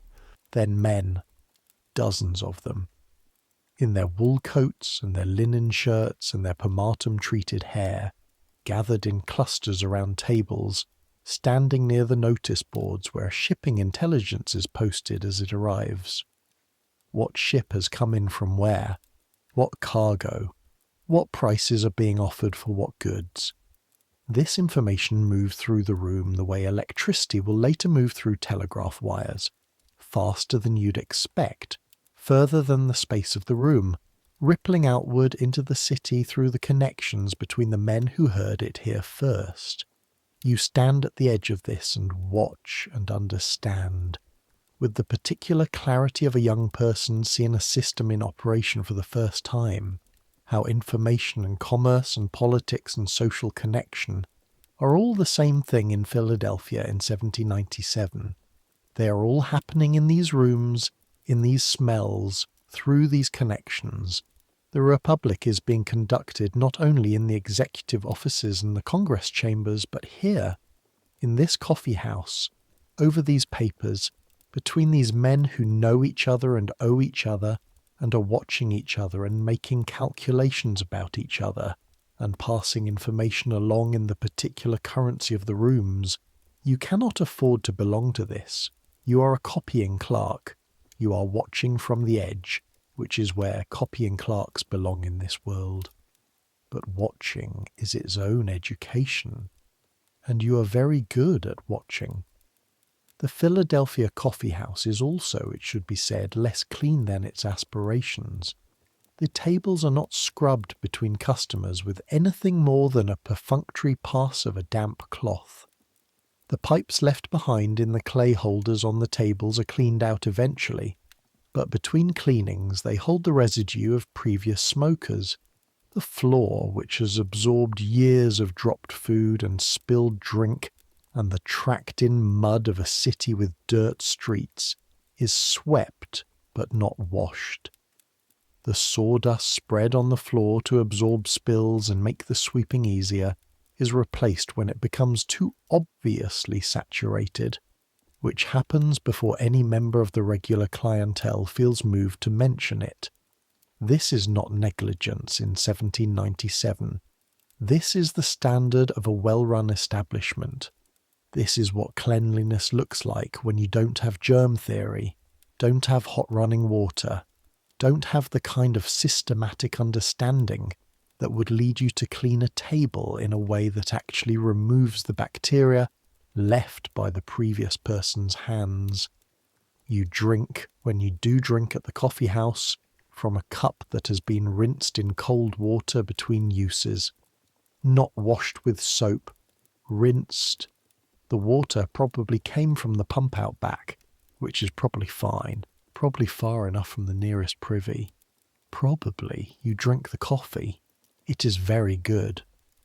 The bitterness and the heat of it, the particular alertness it produces in the mind, the social ritual of it. You understand immediately why this costs more than a tavern cup of ale and why people pay it.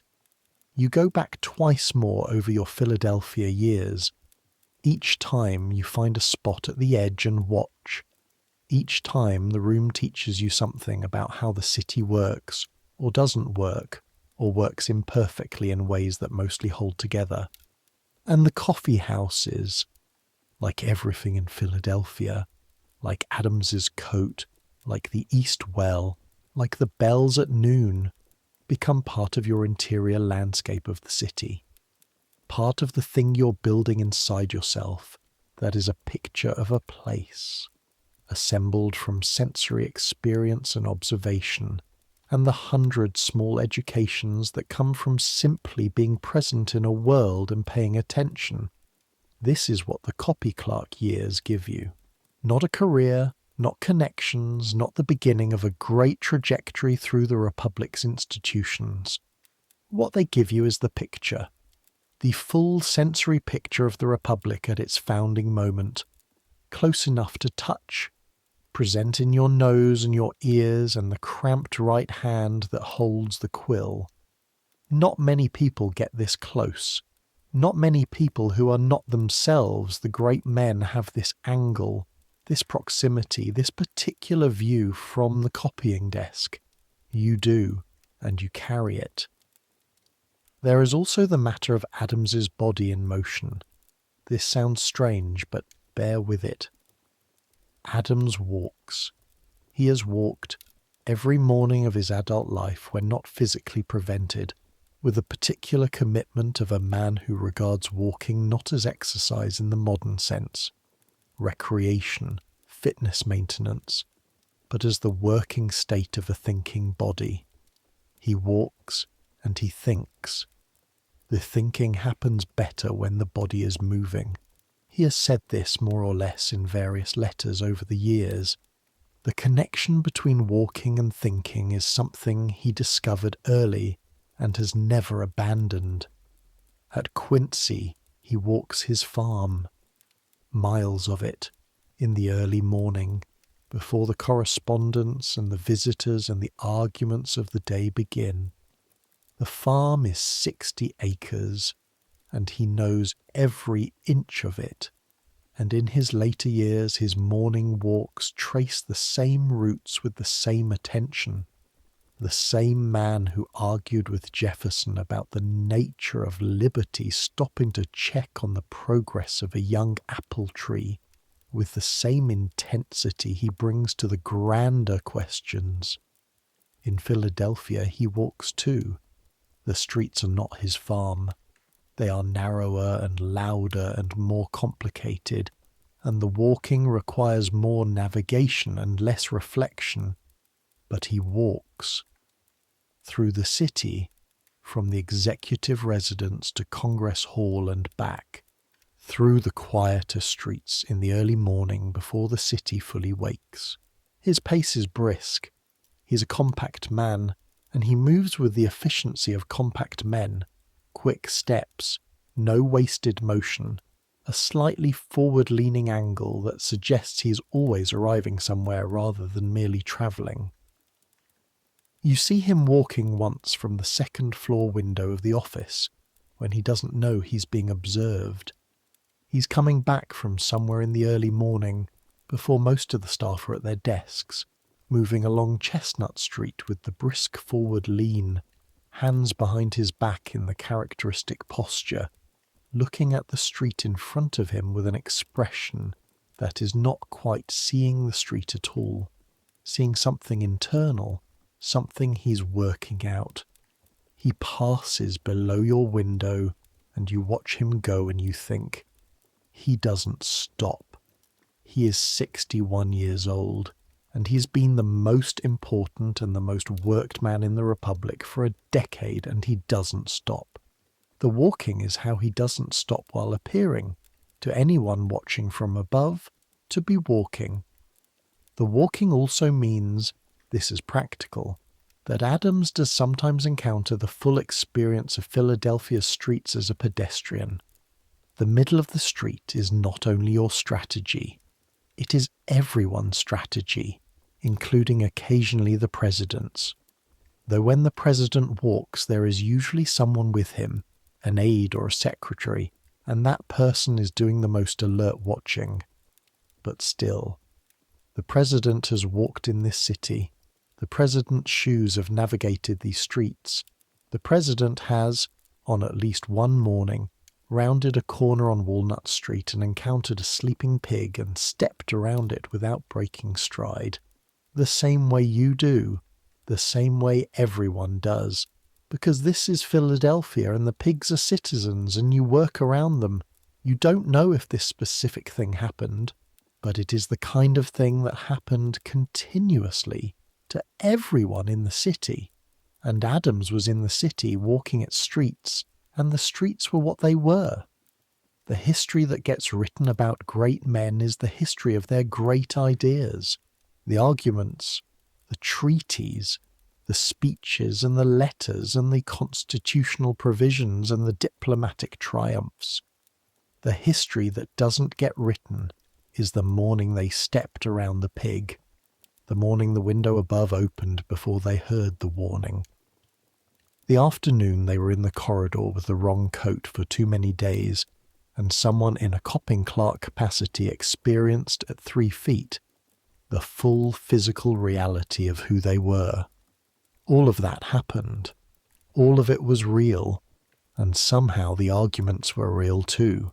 Somehow the man who smelled of old pomatum and rancid wool and 3-day-old coat and the particular chemistry of a mouth doing complicated things, somehow that man also wrote some of the finest sentences in American political history, argued the case for American independence with a precision and force that helped push a revolution through its most uncertain moments, spent 30 years in the service of a republic that would never quite properly thank him, and died at 90 with the argument still going. Both things, the pomatum and the precision, the coat and the constitution, this is the history. This is the real room.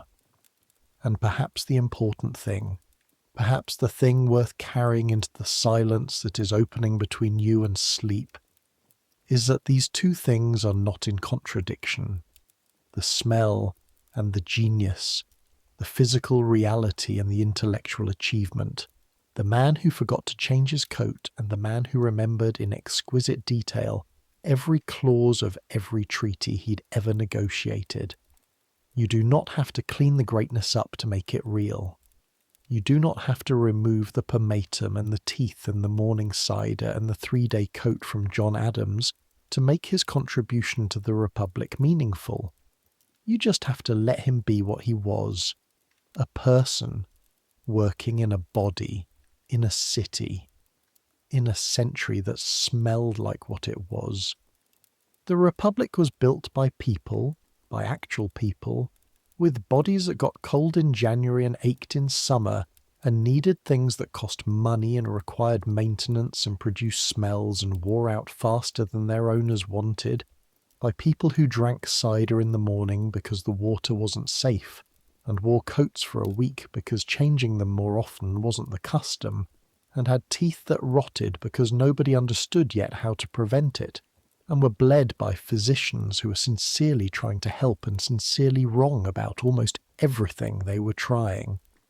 By people who also, in the middle of all of this, built a republic that is still, improbably, extraordinarily running.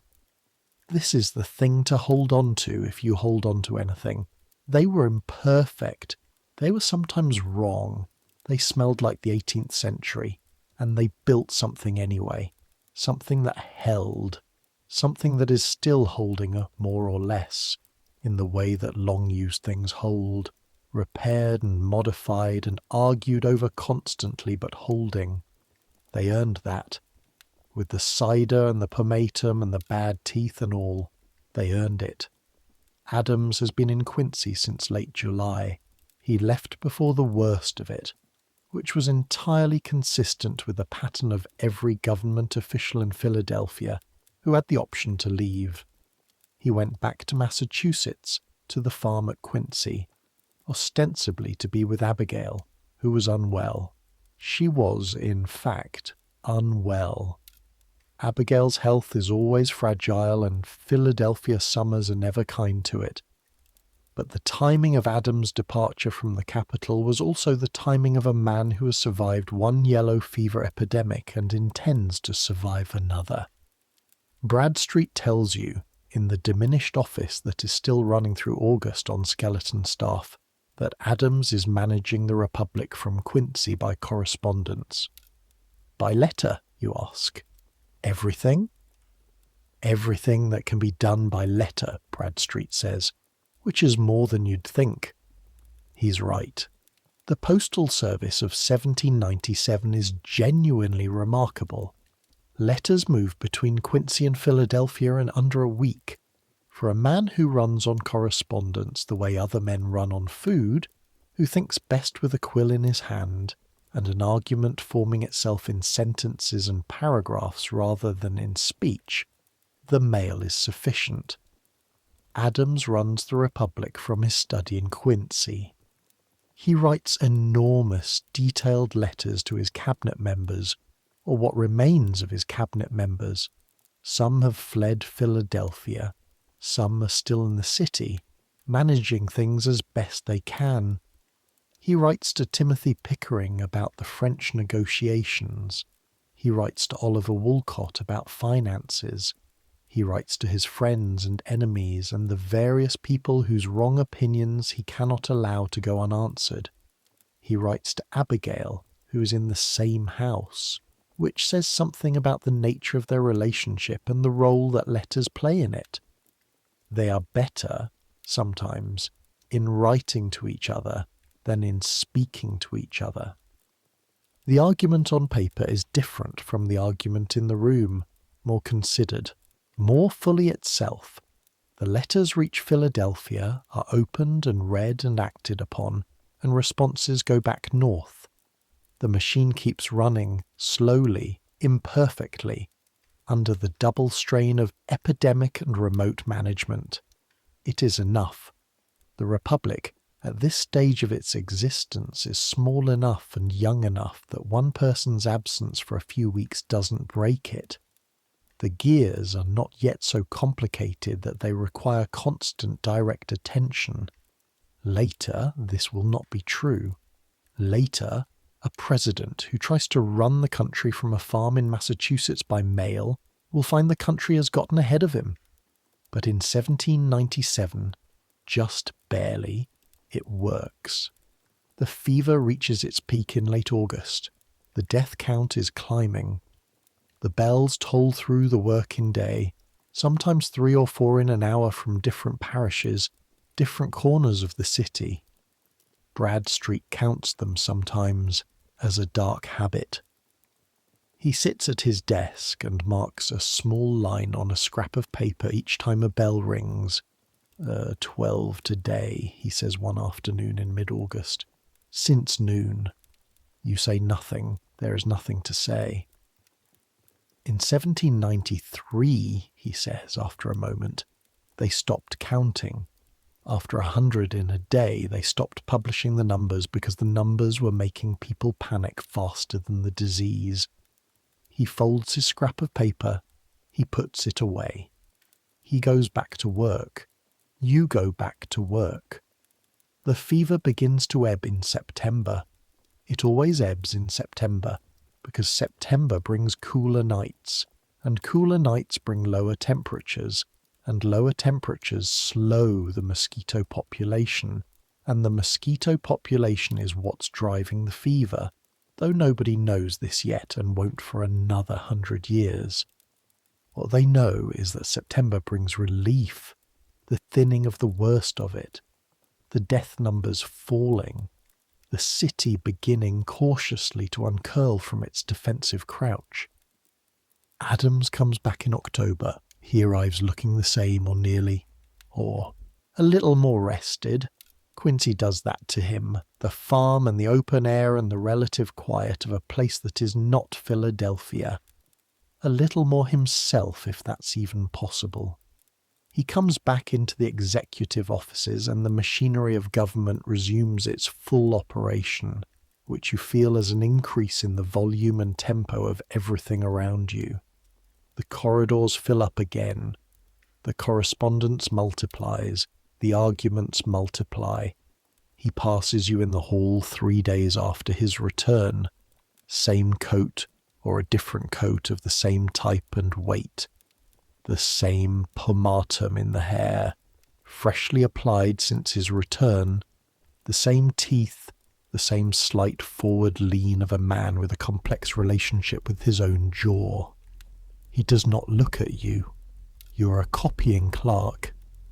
But you look at him, and you feel something you did not feel in June.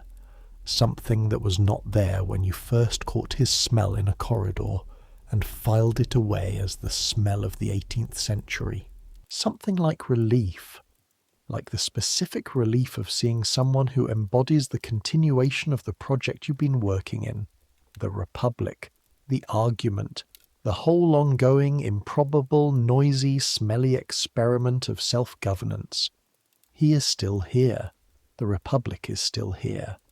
Jacob is in the ground, in Christchurch burial ground, with a small marker. And the Republic is still arguing about France. Life, in Philadelphia in 1797, means both of these things at once. You sit down at your desk, you pick up your quill, you go back to work. In December, Adams gets sick. You learn about it through Bradstreet, who learns about it because he is close enough to the household to know these things, and because he has taken it upon himself to be your informal education in the realities of the world you're orbiting. A chest complaint, a cough that came in with the December cold and settled into his lungs and decided to stay. He's not dangerously ill. Adams would have to be dangerously ill to describe himself as more than mildly inconvenienced. But he is unwell enough that the physicians are called. Dr. James Craik, or someone from that circle. A careful man by all accounts. Well trained within his era's training. Genuinely skilled in the ways that 1797 medicine can be skilled. Experienced in diagnosis. Competent in the real treatments. Attentive and precise. He examines Adams. He listens to the chest. He makes his judgment. Then he prescribes the treatment. Bark, Peruvian bark, which contains quinine and is genuinely effective against certain fevers, one of the few things in the 18th century pharmacopoeia that actually works for what it's applied to. Rest, which Adams accepts under protest. A preparation of various herbs, and, as general support for the system, a corrective for whatever imbalance the illness represents in the body's humoral constitution, a bleeding, bloodletting, phlebotomy. The practice goes back to ancient Greece and Rome, and has never been seriously successfully challenged in the intervening 2,000 years.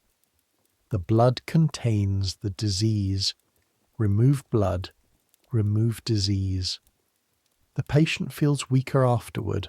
Obviously they have lost a significant quantity of blood, and this weakness is interpreted as the system being purged, the excess humours corrected, the natural balance restored. The patient is in fact getting dangerously anemic. The blood loss is making them worse. This will not be fully understood until the 19th century. when a generation of physicians finally subjects the practice to controlled study and discovers that patients who are bled systematically die at higher rates than patients who are not. But in December 1797 in Philadelphia, the bleeding is standard treatment for a chest complaint, and Dr. Craik prescribes it with the sincere conviction of a man who has helped patients this way his entire career and has watched many of them recover. And many do recover. The body is extraordinary in its resilience. The body recovers despite the bleeding, the same way patients in the hospital sometimes recovered despite the amputation, the same way the 18th century generally survived its own medical care, which was often more dangerous than the diseases it was treating. Adams recovers. By Thursday he's dictating again. By the following week he's in full argument about the French situation, which has not improved while he was lying in bed being bled by Dr. Craik. Bradstreet tells you this with a particular tone of something between admiration and resignation. He was at his desk by Thursday, Bradstreet says, after a bleeding. He complained about the bleeding, said it made him weaker, not stronger, but he had it done anyway because Craik recommended it. This is Adams exactly. He will question the premises of every political argument ever made in the history of civilization, will re-examine first principles that other men consider settled, will argue against positions he's held for 30 years if he finds new evidence worth considering. But the physician says bleeding, and he lies back and presents his arm, because the physician is the expert in the room, and Adams respects expertise, even when the expertise is wrong. He is complicated. He will always be complicated. You go back to your desk. You copy the letter about France. Your hand is cramping from the cold, from the way cold stiffens the fingers and makes the quill harder to hold with precision. You flex your fingers under the desk. You breathe on them. You go back to writing. The winter settles over Philadelphia, and you settle into it. You do not think about Jacob every day. Not anymore. The mind does this. It accommodates. It doesn't forget, but it moves the memory to a different kind of storage, available but not constantly presenting itself. You will think about Jacob when something brings him to mind, when you see red hair on a young man in the street, when someone mentions Cartwright work in passing, when you count 5 days on the calendar in August for the rest of your life. But day to day you are a copying clerk in Philadelphia in the winter of 1797, and the day requires your attention, and you give it. And under your feet, through the floor of the office, through the cold streets outside, in the wells and the soil and the network of privies that web this city together in its underground connections, the mechanisms continue. The things nobody yet understands continue. The bacteria and the viruses and the Anopheles mosquito hibernating in the cold, waiting for spring, waiting for heat, waiting to start the cycle again. In 1800 things change. Not suddenly. The change has been planned since 1790, since the Residence Act established that the permanent capital of the Republic would be a new city, a purpose-built city, on the Potomac River between Virginia and Maryland. 10 years of planning and surveying and arguing and building and more arguing, and now it's done, or close enough to done, which in the case of this particular city means the essential structures are standing, and the rest is optimism. The government moves. The federal city on the Potomac, Washington it is being called, or the federal city or the District of Columbia, is not yet a city in any sense you would recognize from Philadelphia. It is a plan that has partially materialized. wide avenues laid out in Pierre Charles l'Enfant's grand diagonal grid, meant to one day be lined with the buildings and commerce of the world's greatest republic, currently lined with red Virginia clay and tree stumps and the occasional cow. A few thousand people live there, construction workers and government workers and land speculators and the people who serve all of the above. A handful of boarding houses, a handful of taverns. The Capitol building going up on its hill, incomplete. The President's house on its own hill, also incomplete, but inhabited, barely, because the President is expected to live in it, and the Republic cannot wait for all the walls to be plastered. Adams moves in on November the 1st, 1800. He writes Abigail the letter, the one that gets carved into the mantelpiece later. I pray heaven to bestow the best of blessings on this house, and all that shall hereafter inhabit it. May none but honest and wise men ever rule under this roof. Future presidents will eat dinner under these words. Presidents who haven't been born yet. Presidents governing a country that would be recognizable to Adams only in its most fundamental commitments, and completely unrecognizable in almost every practical particular. But on the night he writes those words, it's a man in a wool robe sitting in a draughty unfinished house, in a city that is mostly mud, breathing clouds in the cold November air, because the fireplace in his study smokes badly, and the windows haven't all been properly sealed against the weather yet. The house is enormous and imposing, and its bones are magnificent, and it is currently cold and damp and full of construction debris and the smell of wet plaster that hasn't finished drying. You get inside once, legitimately, before Adams's term ends, running documents that need his personal signature on something time-sensitive. You go through the main entrance, which is grand in the way of something just barely finished. The proportions are right. The scale is ambitious. The intention is clear. And then you get into the working spaces. No running water, none. The water comes from a well in the yard, carried in buckets by servants, for cooking, for washing, for the chamber pots, for everything. Buckets. A building of this size with this many people in it when it's fully staffed requires an extraordinary quantity of water, and all of it has to be hauled by hand from the yard. Abigail, who arrives in November and documents everything with the precise and slightly exasperated attention she brings to the domestic details that make or break a household's functioning, hangs the laundry in the East Room, the room designated for grand state receptions, eventually the room where presidents hold Christmas parties and portraits of presidents line the walls. Abigail dries laundry in it, because it's the only covered space large enough. November in the new capital is wet. The laundry needs to dry. The East Room is unfinished and unoccupied and large. The laundry, weekly at best in the Adams household. Heavy linen wrung out by hand, hung to dry, replaced. The shirts worn in the interval, the breeches, everything between laundry days is worn again.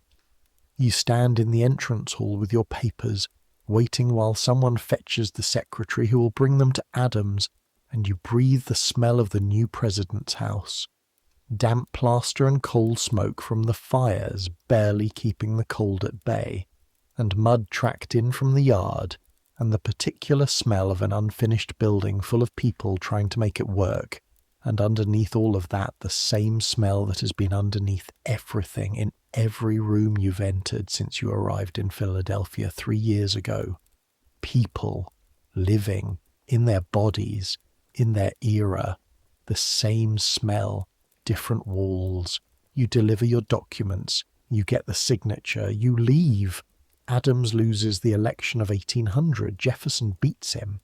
The details are complicated.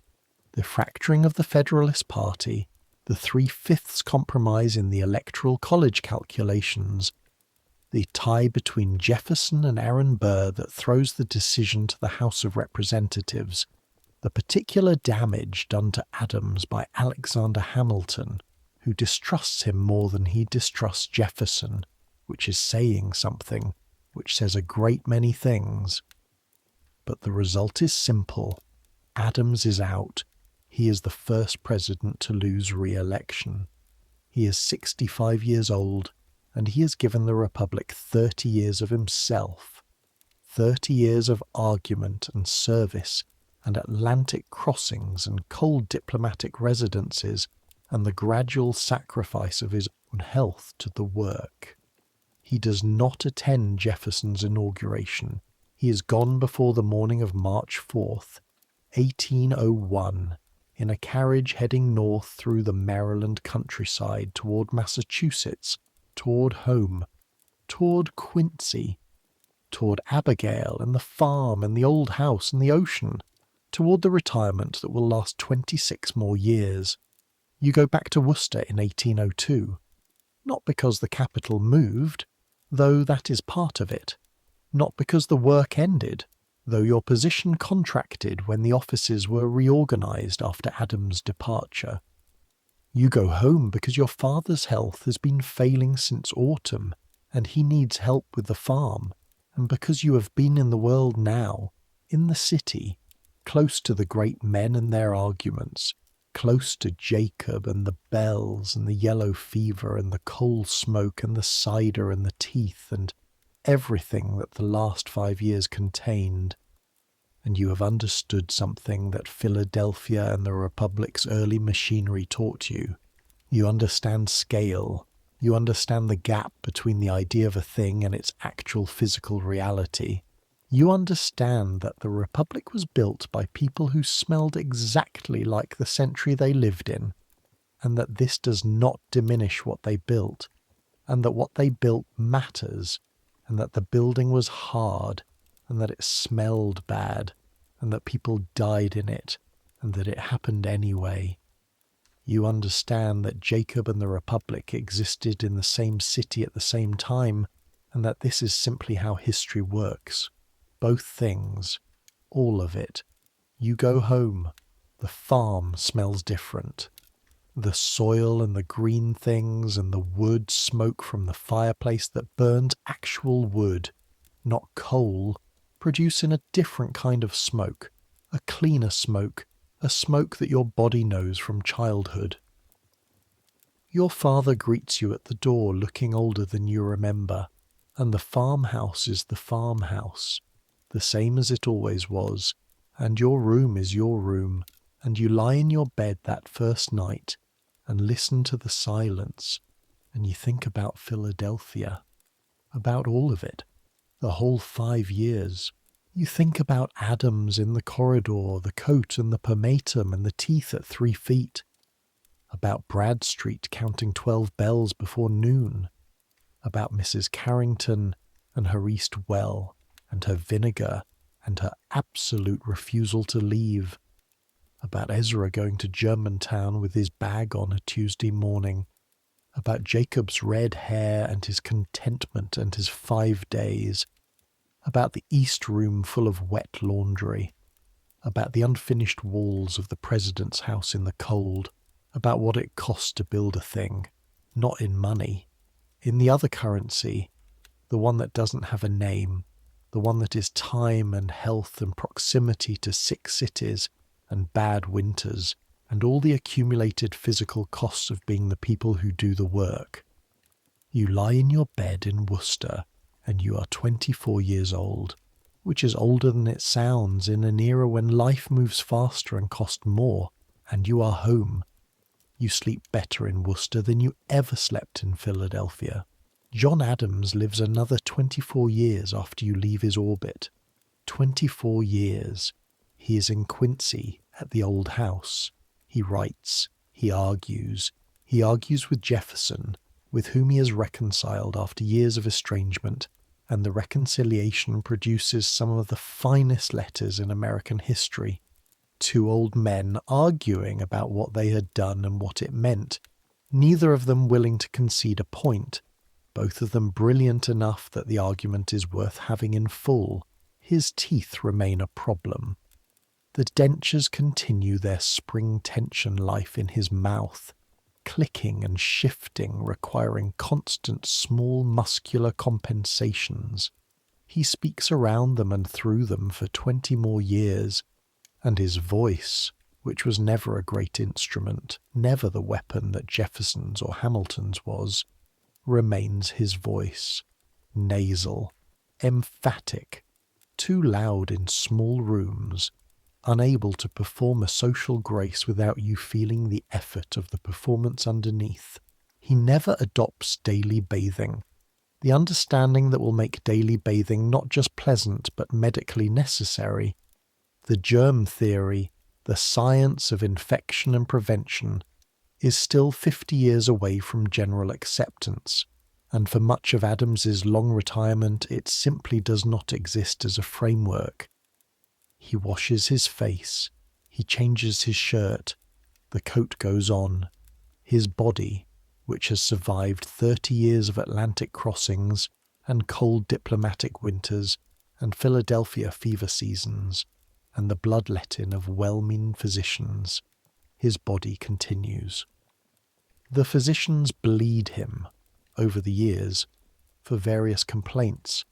He submits to the procedure each time, muttering about it, convinced it doesn't help, convinced it makes him weaker, and then presenting his arm because the doctor says so, and Adams respects expertise, even when the expertise is wrong. His body recovers despite the bloodletting.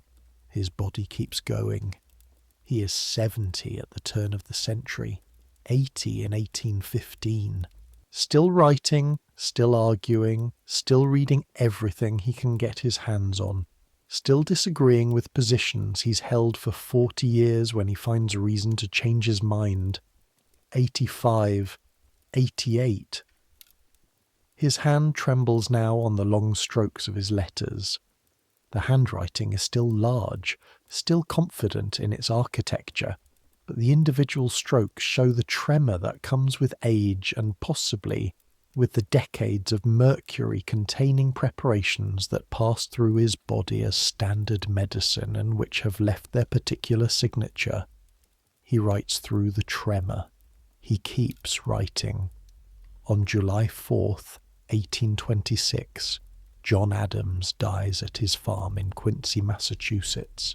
He is 90 years old. It is the 50th anniversary of the signing of the Declaration of Independence. His last words, or the words remembered as his last, are, "Thomas Jefferson survives." Jefferson had died at Monticello, Virginia, a few hours earlier. The two men who had defined and argued and shaped and fought over and reconciled with the Republic's founding, both gone on the same day, the 50th anniversary, as if history had planned it. History hadn't planned it. History doesn't plan. History is what happens to people who are living their lives, doing their work, drinking their morning cider, managing their dentures, wearing their coats for the appropriate number of days before changing them. History is Jacob and 5 days. History is Bradstreet counting 12 bells before noon. History is Mrs. Carrington's East Well and her absolute refusal to leave her house in a city being evacuated around her. History is an unfinished building in a new capital, full of wet laundry and wet plaster, and the smell of coal smoke, and a man in a wool robe writing a letter at midnight about the blessings he is asking heaven to bestow on this house. All of it, the smell and the teeth and the cider and the argument, the Republic rising out of all of it, improbable, magnificent, ongoing. That's the history. That's the real room. It is late now, later than you meant to stay, later than the body was asking to be brought to rest.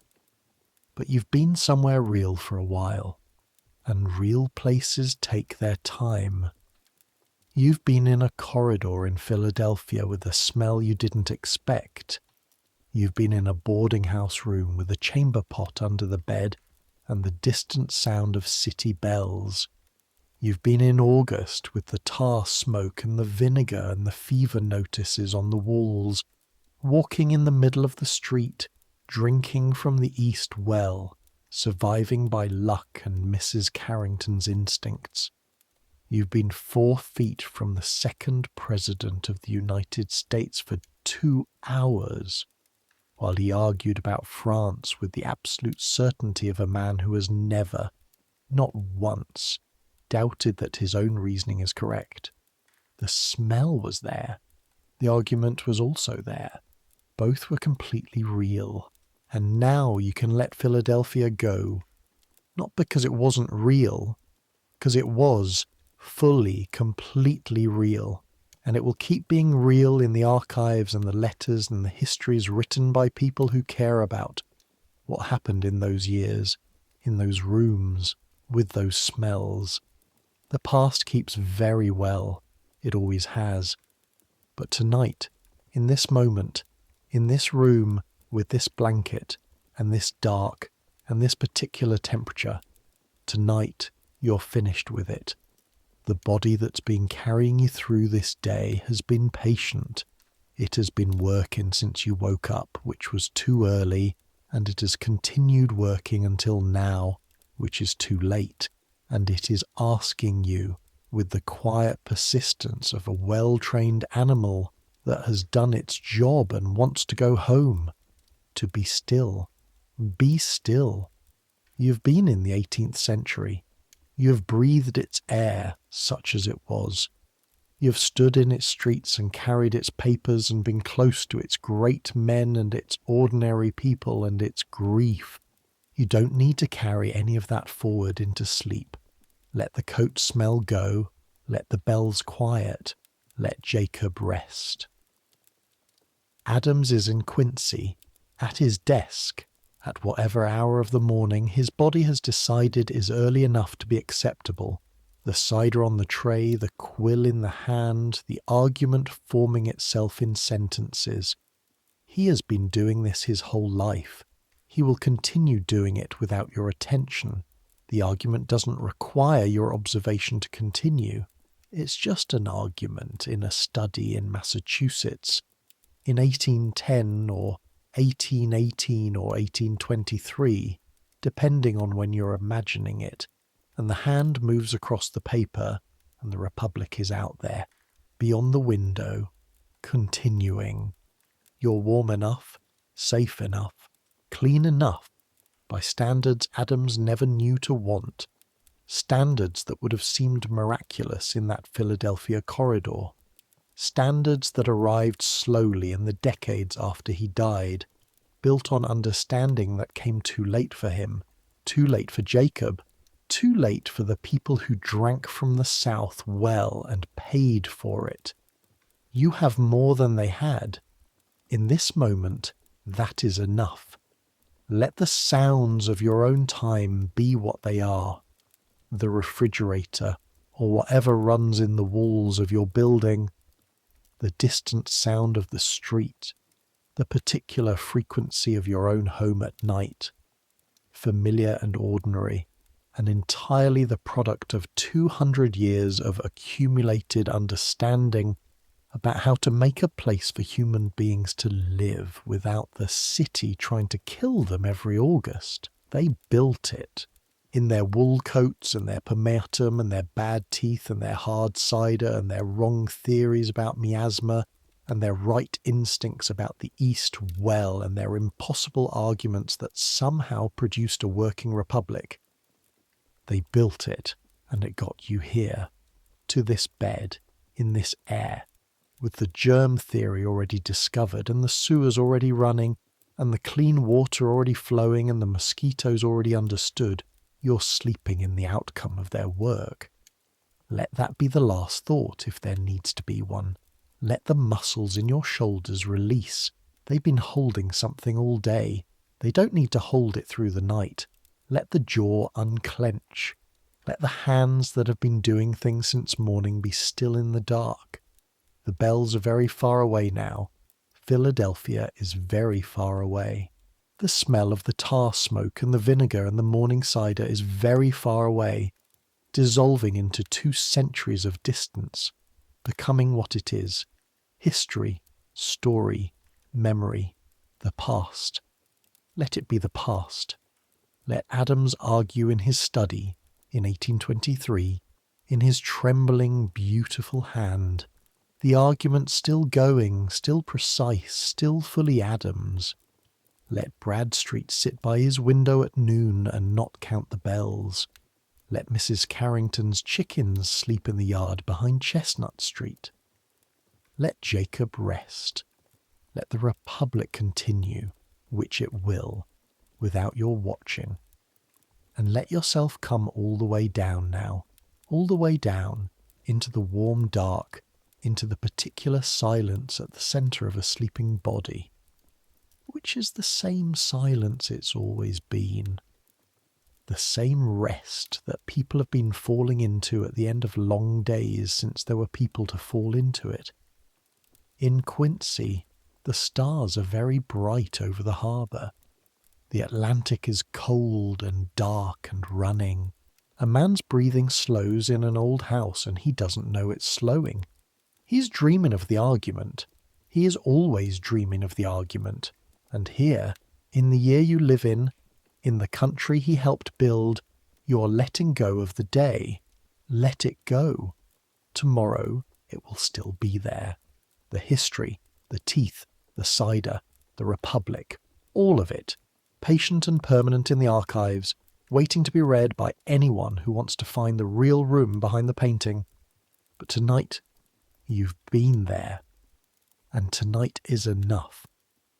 Sleep comes the way the morning cider came to Adams every day of his long and improbable life, quietly, without ceremony, without drama, as a thing that simply happens because the body has decided it is time.